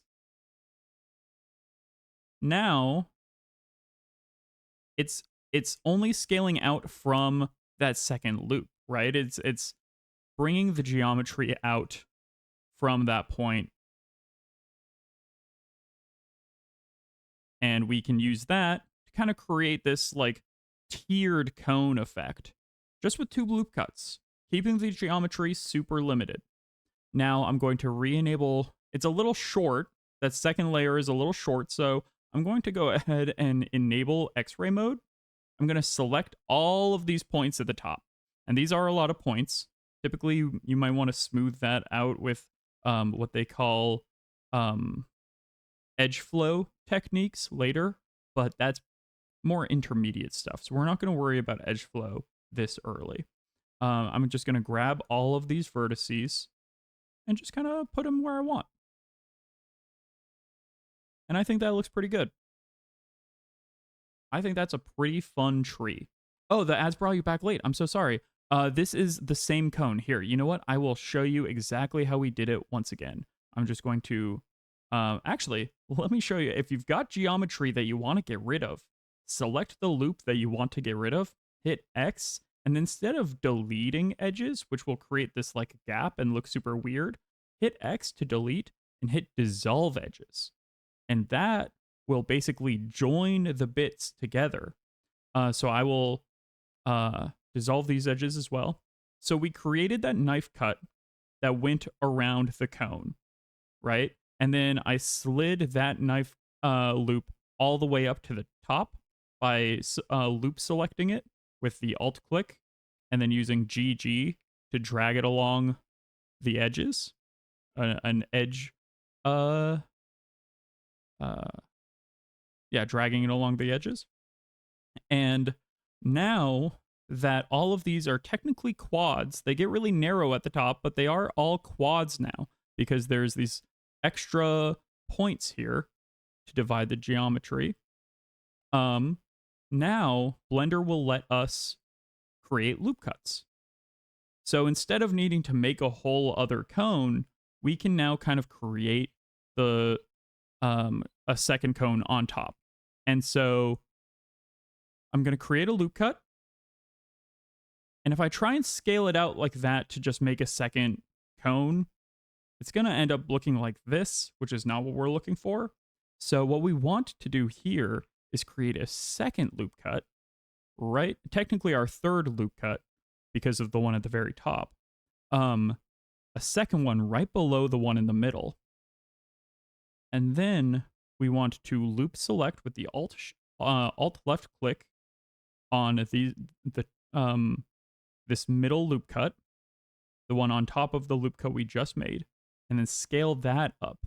And by scaling that up, it'll scale along and grow out from this first, that other loop cut we made. So we basically created these faces here by creating 2 loops, and now by scaling up the edges and like bringing them down a little bit, we created like the visual of a second cone being stacked on that first cone, but with less geometry.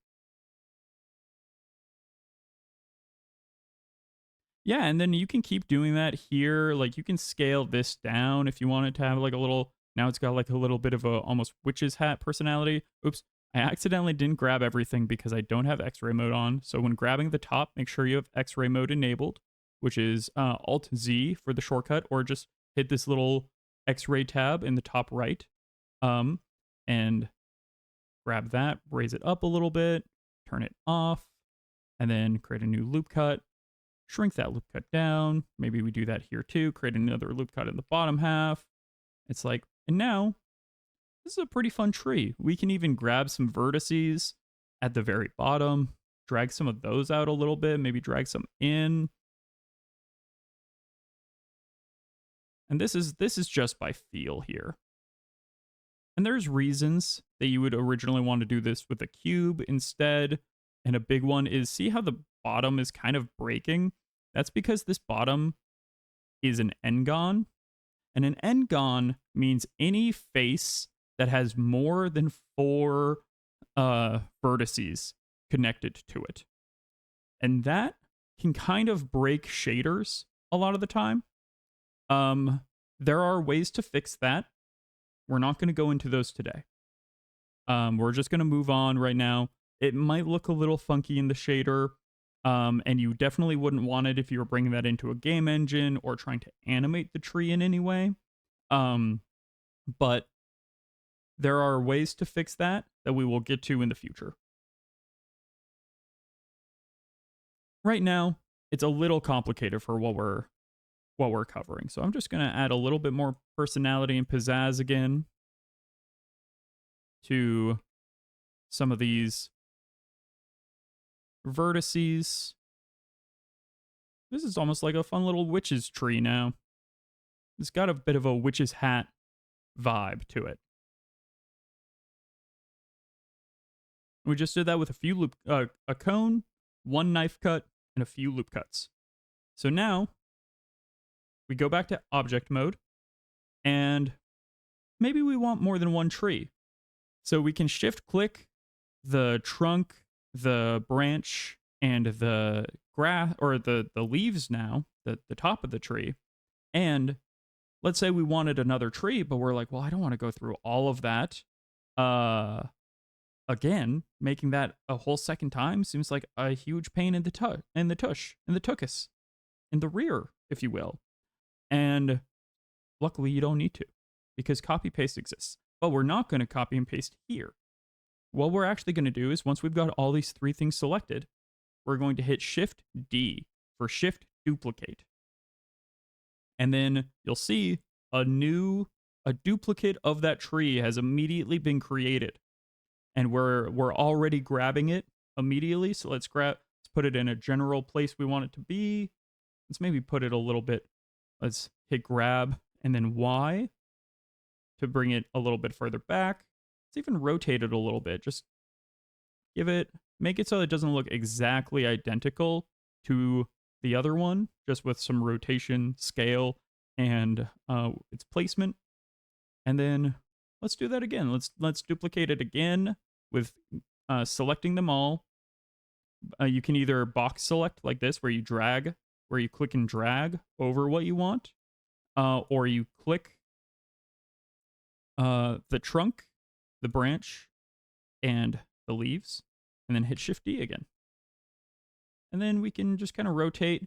And the reason that I didn't have us merge these things together or group them in ways that you can do in Blender is because, especially right now, while these things are so low poly, you don't really need to.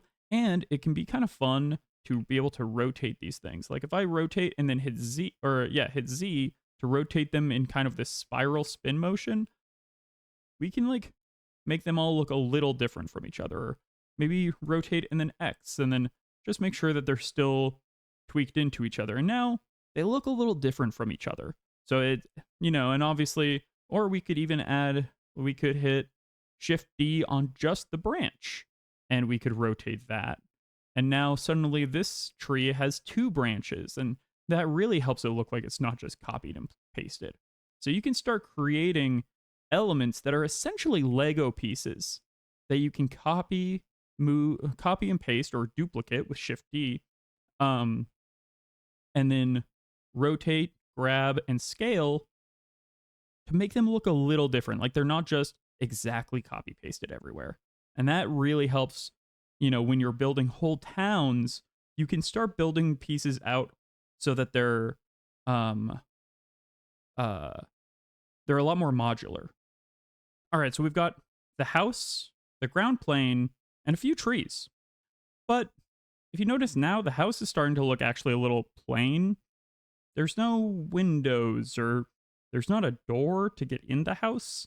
So what we can do is let's go ahead and place our 3D cursor on the front of the house, just like this.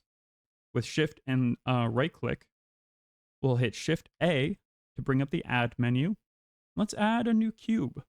We're going to make a door frame, give it a little bit of personality. So I'm going to reduce the size of this cube considerably, but I kind of actually want the cube to be that height. I just don't want the cube to be that wide in the X and Y direction. So here is another type of scaling that you can do.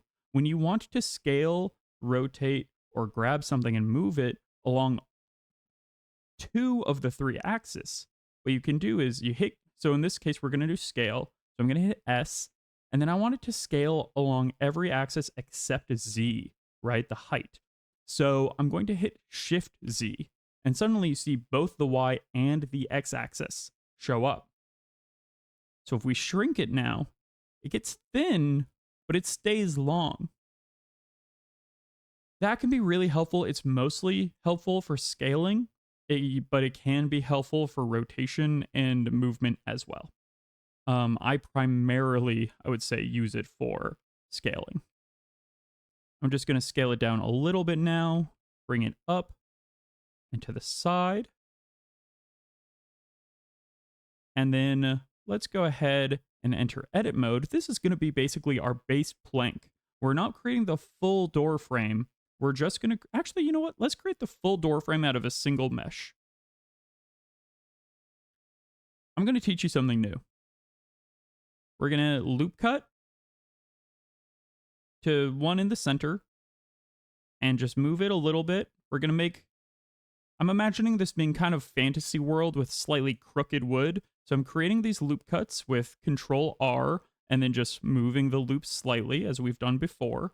So I'm going to create one more, and let's move that slightly to the right here. And now we've got, that's a fun little kind of crooked wood piece. But you'll notice we only have one side of the door. What we can do is something called extrude. So I'm going to create a new loop cut at the very top. So it kind of creates almost this cube right at the top here. You see how now, with this loop here, there is this cube and there is this face that we can select that's about the same width and height as the door frame we have so far. That's what we want. And now we're going to hit E. And once we hit E, we're going to drag to the right. So hit E and drag. And suddenly, we're making new geometry. This is extruding. This is you grab a face. You can extrude vertices, edges, or faces. But you'll notice if you just extrude a vertice and you hit E, you'll see that it's just brought over a point, right? Or if you grab an edge and extrude, it made a face, but there's no depth to it. And that's because it's only taking the vertex and edge information when you're extruding there. Yeah, extruding's great. Extruding is definitely, I tend to be a big loop cut fan when it comes to creating additional geometry, but extruding is the other major thing that I use. So we're then going to create another loop cut and create another kind of equally sized cube at the edge of this door frame. Now on the right side, because we're going to extrude downwards. So I'm going to hit 3 to enter face select mode. And then I'm going to hit E to extrude and drag downwards. Bada bing, bada boom. We have a door frame. Now, one side of our door frame has a lot more personality than the top and the other side. So let's go ahead and add a few extra loop cuts and just, give a similar sense of personality. That kind of like wonky sort of cutesy low poly thing where things are just kind of slightly off, especially if it's supposed to be made of wood, like those things that aren't perfectly machined. It can really give a sense of like uh of just personality to it. So I was trying to grab the base kind of edge here, and I couldn't do that because I couldn't see it. It was below the geometry. So I'm just turning on X-ray mode to hit Alt and click to select that. Or actually, I can't even do that. So I'm just going to like drag and select. Bring that over a little bit. Extruding feels tactilely satisfying. I get it. There are parts of Blender that do feel satisfying in that way. Then I'm just gonna grab some of these or create a new edge loop up top. I'm gonna drag this edge loop by, having it selected and then hit GG again to do an edge slide. And just create a little bit more variation again. And now we've got a door, at least a door frame. We can go ahead and hit Shift A for a plane, but we'll do that in a second actually, to create like the actual door. Just slide to the left. 2 hops this time. Everybody slide your reverts. All right, so we've got a scene here. You could make a rock here if you wanted to, but I just wanted to actually, you know what? Let's go ahead and do that. Let's make a rock. For making a rock, in my opinion, we're going to drop the 3D cursor by hitting Shift, right click, Shift A for the add menu. We're going to add a cube. And you'll see cube doesn't give you the same options as like cone does. You don't get to choose how many sides a cube has because a cube is a cube. That's what a cube is. I'm going to drag it over slightly. I'm going to shrink it down just a little bit. We don't need that cube to be huge. Kind of position it with the grabbing tools I've shown you before. And now I'm going to enter edit mode with the cube selected. And with the cube totally selected like this, you could add, if you wanted to, you could do what we did with the house. And you could add a whole bunch of edge loops, or actually another little handy thing is when you have when you've hit Control R to bring up the edge loop, and you can kind of see the yellow loop cut that it will make when you confirm, you can use the scroll wheel. You can scroll up, and when you scroll up, it'll give you additional edge loops. That's pretty handy. So you could edge loop this that way, edge loop this a few times that way, edge loop this a few times at the top, and then look, you've got a pretty decently subdivided cube. I didn't do it exactly evenly, but that's fine for a rock. But if you wanted it easier, hit A to select all, go to edge, and just like we did for the ground plane, we're going to subdivide this. We're just going to subdivide it 3 times. And when you type in 3 in this subdivide menu and hit enter, it'll add those loop cuts automatically. They will be perfectly spaced. It's exactly what you want. So now, kind of also similar to the ground plane, I'm going to use edge select mode by pressing 2 or choosing it up here in the top left. I'm going to turn on proportional editing. I'm going to select an edge. I'm doing the one on the right.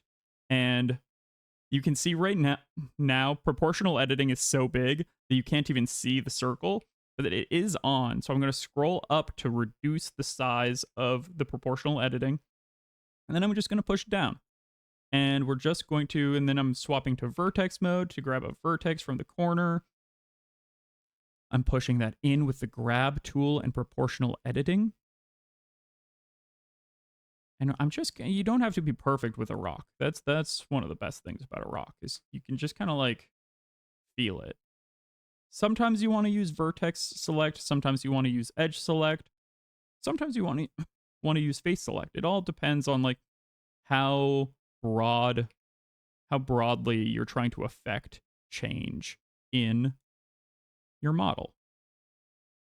And you could use sculpting tools for this. You absolutely could. But I find personally that within the world of low poly modeling and character modeling in specifically, that sculpting, honestly, like I understand people who start from sculpting and want to keep sculpting, but I always found the sculpting tools clunky and that they mess with my geometry too much.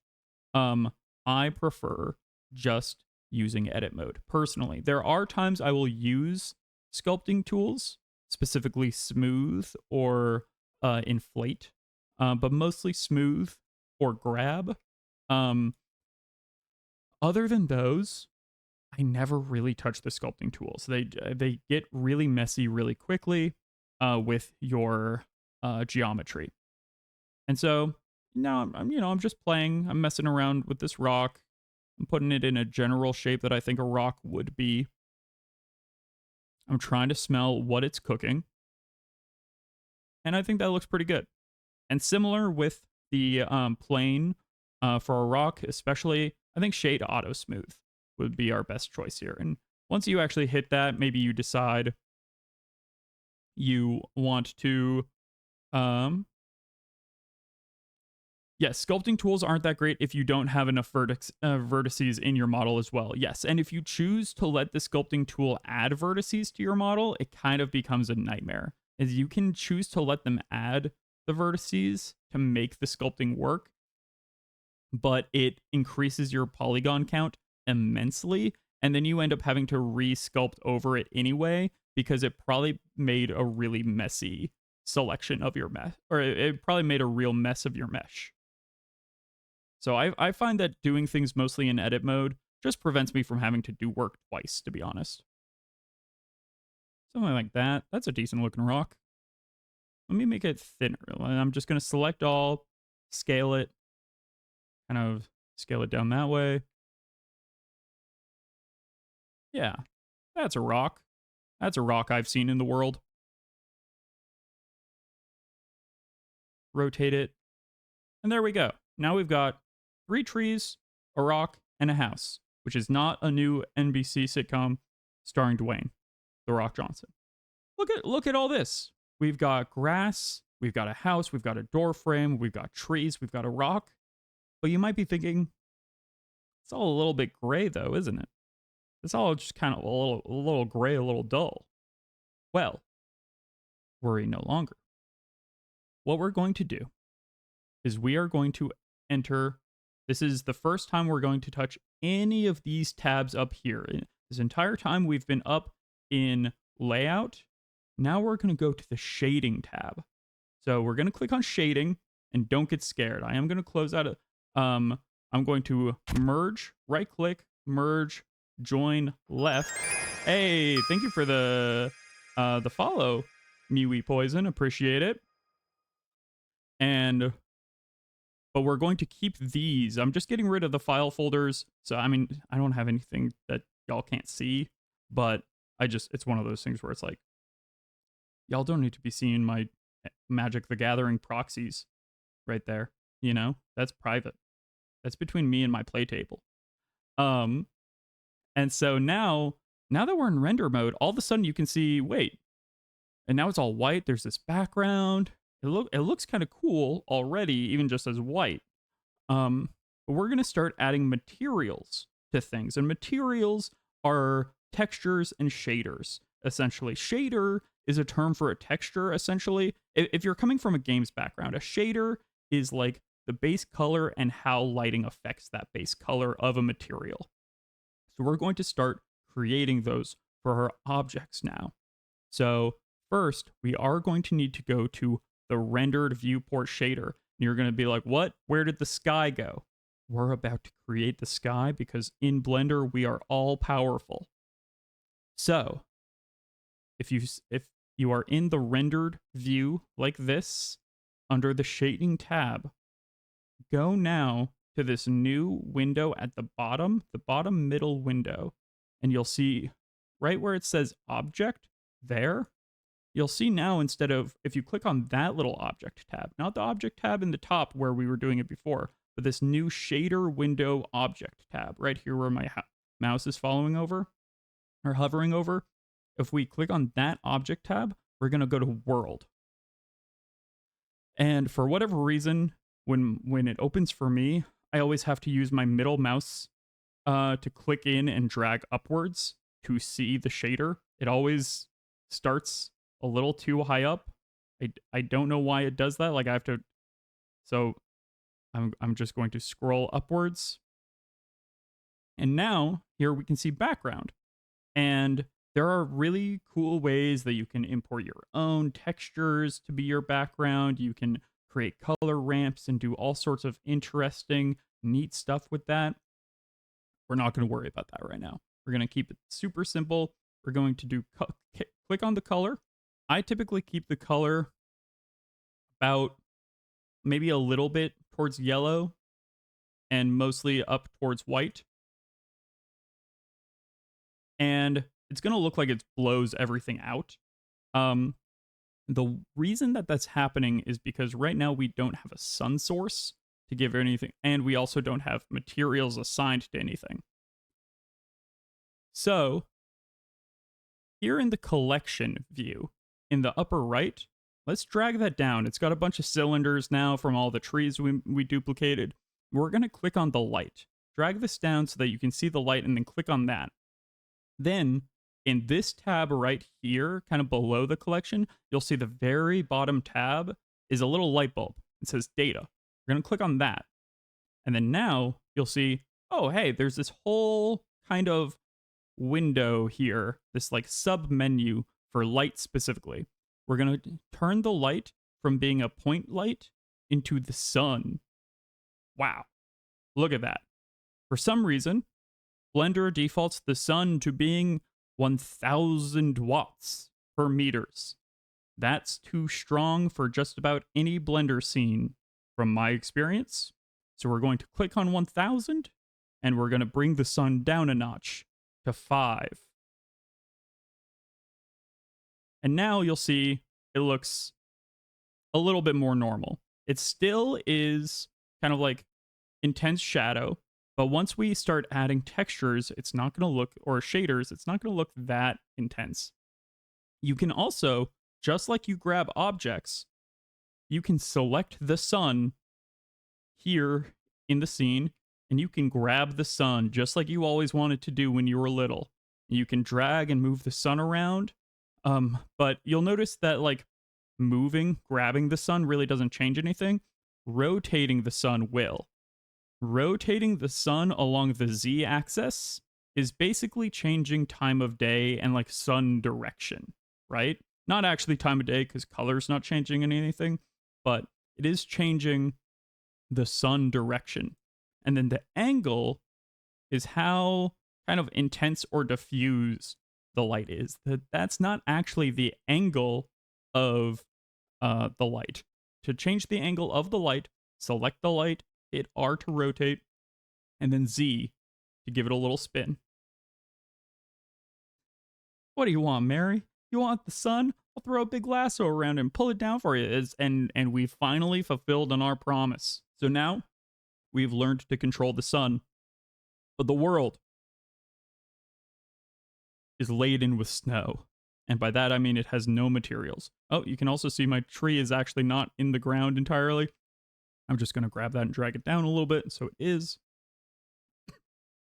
So now let's start with the tree, actually. And now we're going to start assigning materials.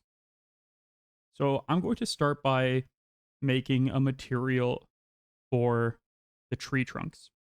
Or actually, let's start with the grass. Oh, and the world. I know I said I did white before. I was thinking of the sun before. Um, the world, let's change to blue because that's basically going to be our sky color. And I did that down here in the shader menu where it said world here. And so now that we've got the sky colored and the sun rotated into position, we're going to start assigning materials. So I'm going to select the tree trunk specifically here.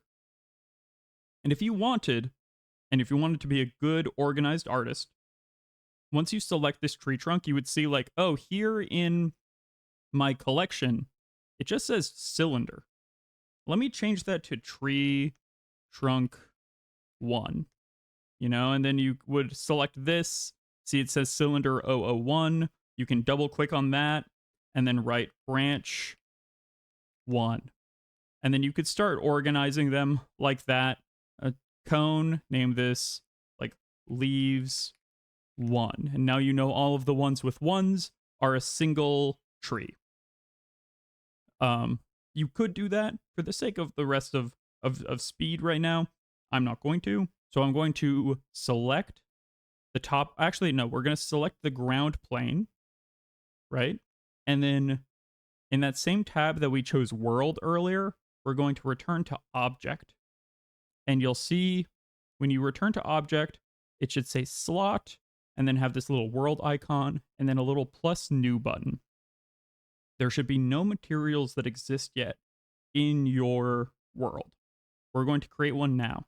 So with the ground plane selected, we're going to hit new here in the shader tab. And suddenly you can see it generated this thing called a principled BSDF. This looks intimidating right now. It's not. The one thing, or the two things that you're going to worry about right now are base color. You click on that. Let's choose like a nice little green. Make it a little darker to make it a nice like grassy green. And then we're going to adjust the roughness. Roughness is how much light it absorbs and how much of the world's sun color does it basically take on. The rougher the object, the less color it takes on from the sun. You'll see, and the sky. So if we turn roughness all the way down, it's almost the color entirely of the sky and the light. If we turn roughness all the way up, it's basically not being affected by the sky at all. Those are the main things we want to look at right now. You can't mess around with metallic. Metallic is kind of funny. It'll make things shiny. Same with some of these other things. Mess around with these. There's nothing here you can't undo or go back to an old save. As long as you've been saving this entire time, which you should have been. I should have been saying that as we went. Save now if you haven't. You can change the diffuse. Diffuse does a lot of these things won't matter until you get a little bit more involved with shaders and texturing, and that is a lesson in of itself. Right now, we're just adding basic color to this. So just choose the base color you want, turn the roughness up or down depending on what you want for your scene, and you've got your grass. Now, let's grab the tree trunk. We can add a new material, select the tree trunk, hit add new in the shader menu, and just choose like a brown. Make it like a nice little dark brown. Up the roughness a little bit. And that looks great. But you'll notice it didn't change any of the other tree trunks or any of the branches. Any of the things that should be wood aren't having this material reflect in them. We can link these to the material. So the way that we do that, the way that we share materials from one object to another is this. We're going to select all of the objects we want to have the new material first with shift click. So I'm shift clicking the branch, shift clicking these two trunks and their branches, and then shift clicking the mesh with the material assigned already. You select the mesh with the color last. Now you're going to hit Control L, and you'll see it brings up this link transfer data menu. It's a lot of things. Don't worry about it. all you need to know is link materials. Boom. Suddenly, every tree trunk and branch has the same material. They all share. They all, they're not affected to, oh, they are affected together. That's great.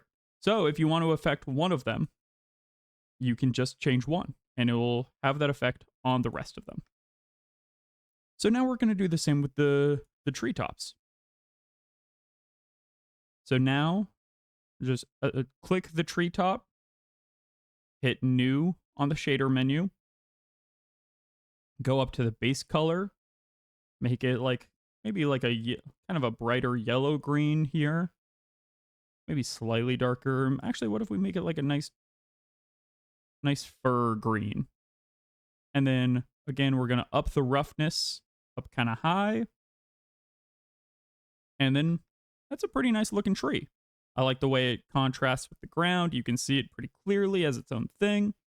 So now again, to share that material that I just made for the leaves, I'm going to click this set of leaves, this set of leaves, and then the last set of leaves, the one that has the color assigned, and then hit Control L to bring up the link menu and hit link material. Yes, this linking materials took me a couple of tries to get it right. So no worries that that's a thing that takes a little bit of learning to do. That's totally understandable. Okay, now we can select the stone. The stone's going to have its own material, so we're just going to select it and hit new. It pulls up a new material for it with the principled BSDF with the base color. I'm going to set it to a gray. And then here we can really show off what the metallic effect has, which is if you bring metallic all the way up, it basically makes it super shiny and reflective. That might be a thing you want for certain materials, or like a window or something. But I'm just going to continue. I just like having, for these kind of low poly scenes, I like having the roughness all the way up.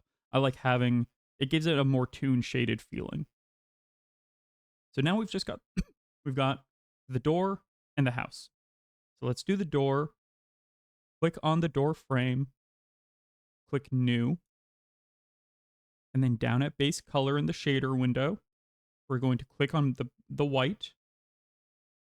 And then bring it down to whatever color we'd like. You know, so like another little brown. Maybe they got the wood for this from these local trees, you know?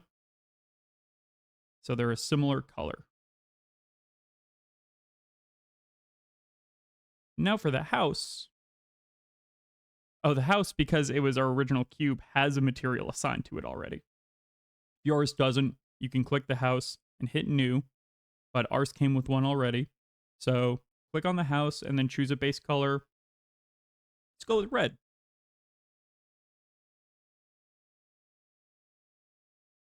And now you'll see two things. One, this is probably too bright of a red. Just for my own aesthetics.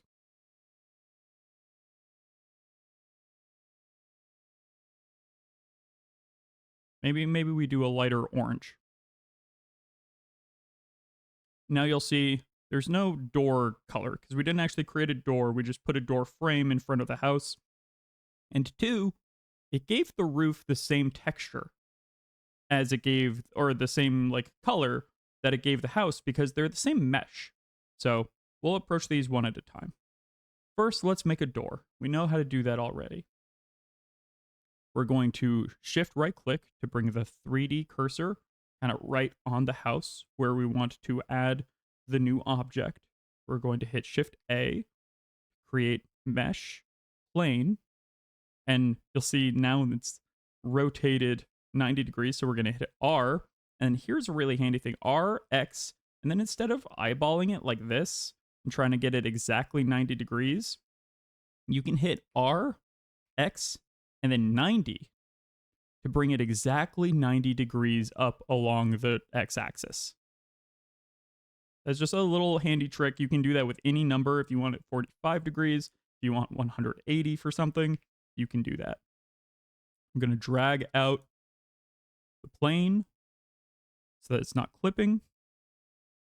Then I'm just going to size it into the door using scaling. So now we've got the door, but it's got no material.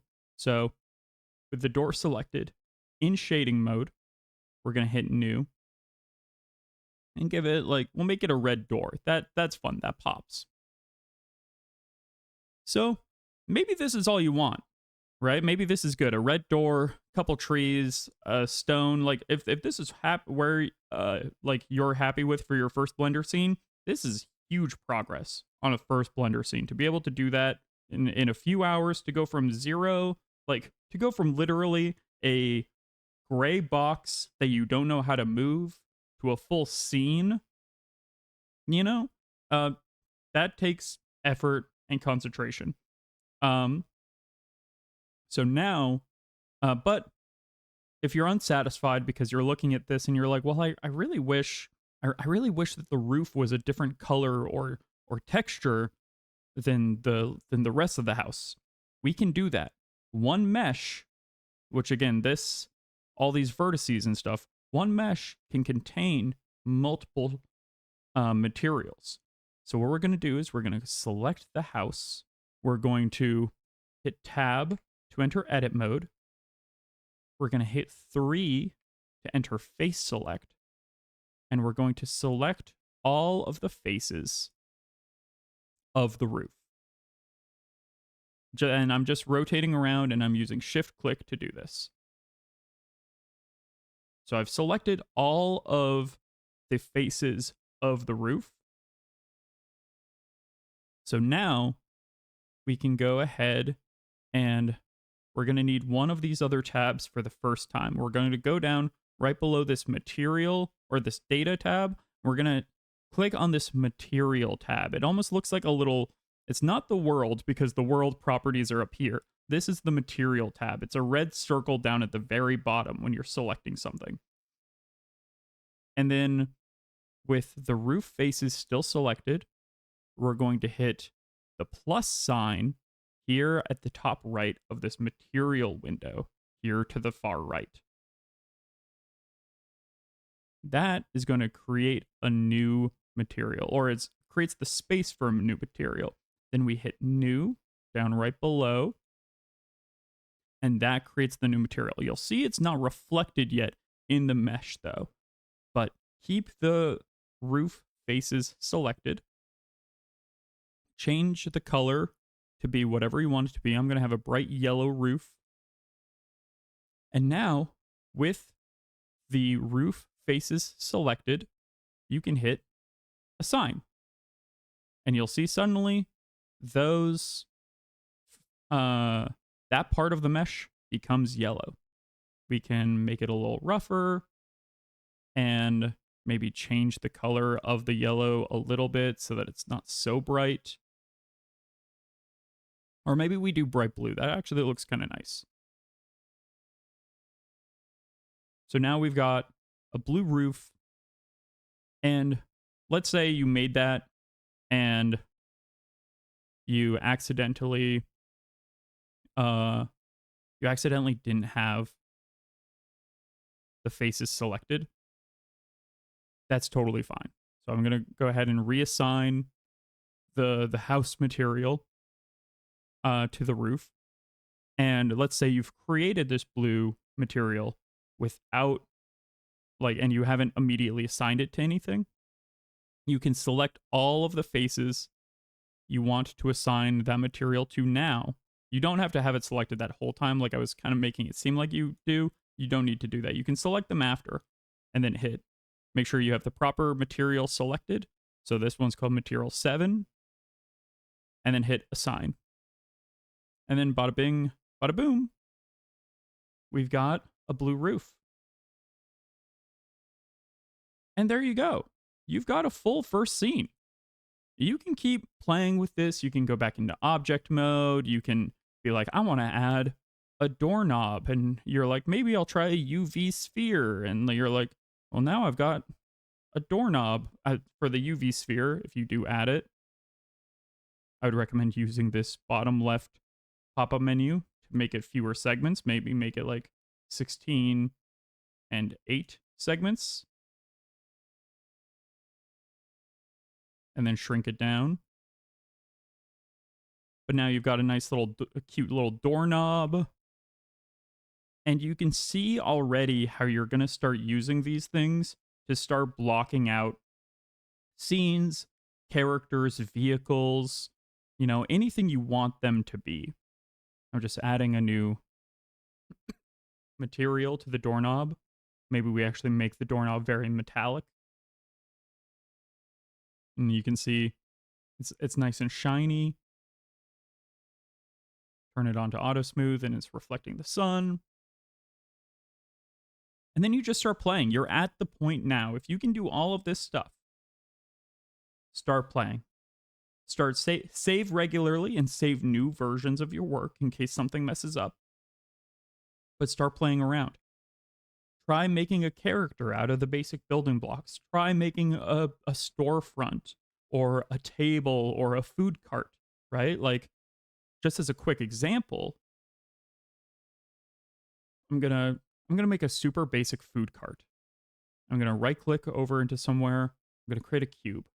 I'm gonna shrink down this cube. And I'm going to bring it up above ground. And now I'm going to continue to shrink it down and then scale it up along the x-axis. Boom. That's the base of the food cart.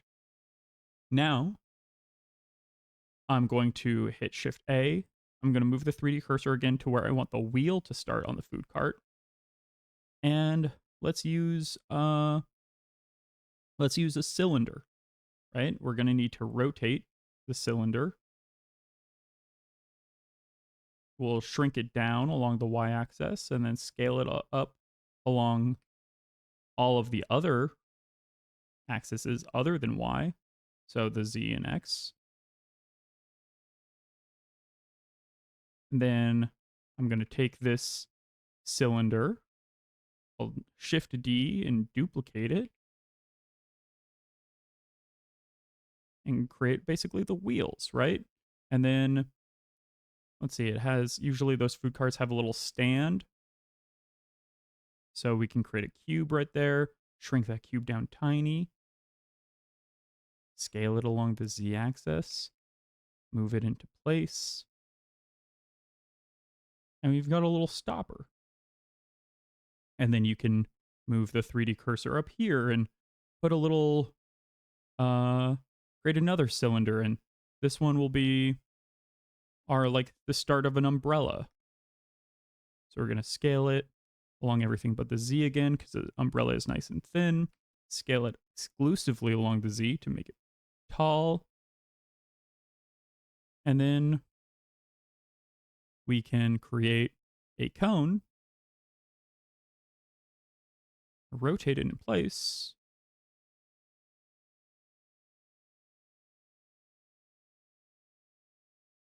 and then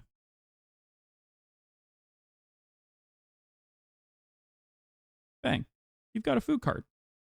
At least the basics of it. And now you know how to assign the materials to it too. So you can, and then if you ever want, if like the colors are getting a little much on you, you can return to the flat shading zone.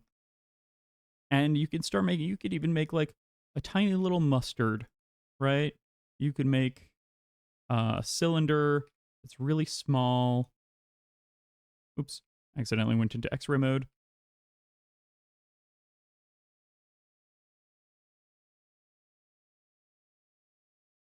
And then Shift D on that, drag it up with the Z, scale it down just a little bit.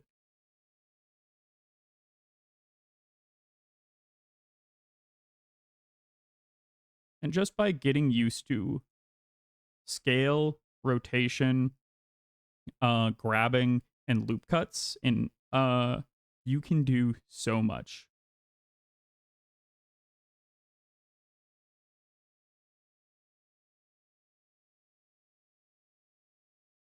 So now for this, it's like, oh, I want this to become the little nozzle. So I'm going to enter edit mode. I'm going to grab the edge loop. I'm going to drag that up. Oh, I'm going to turn proportional editing off.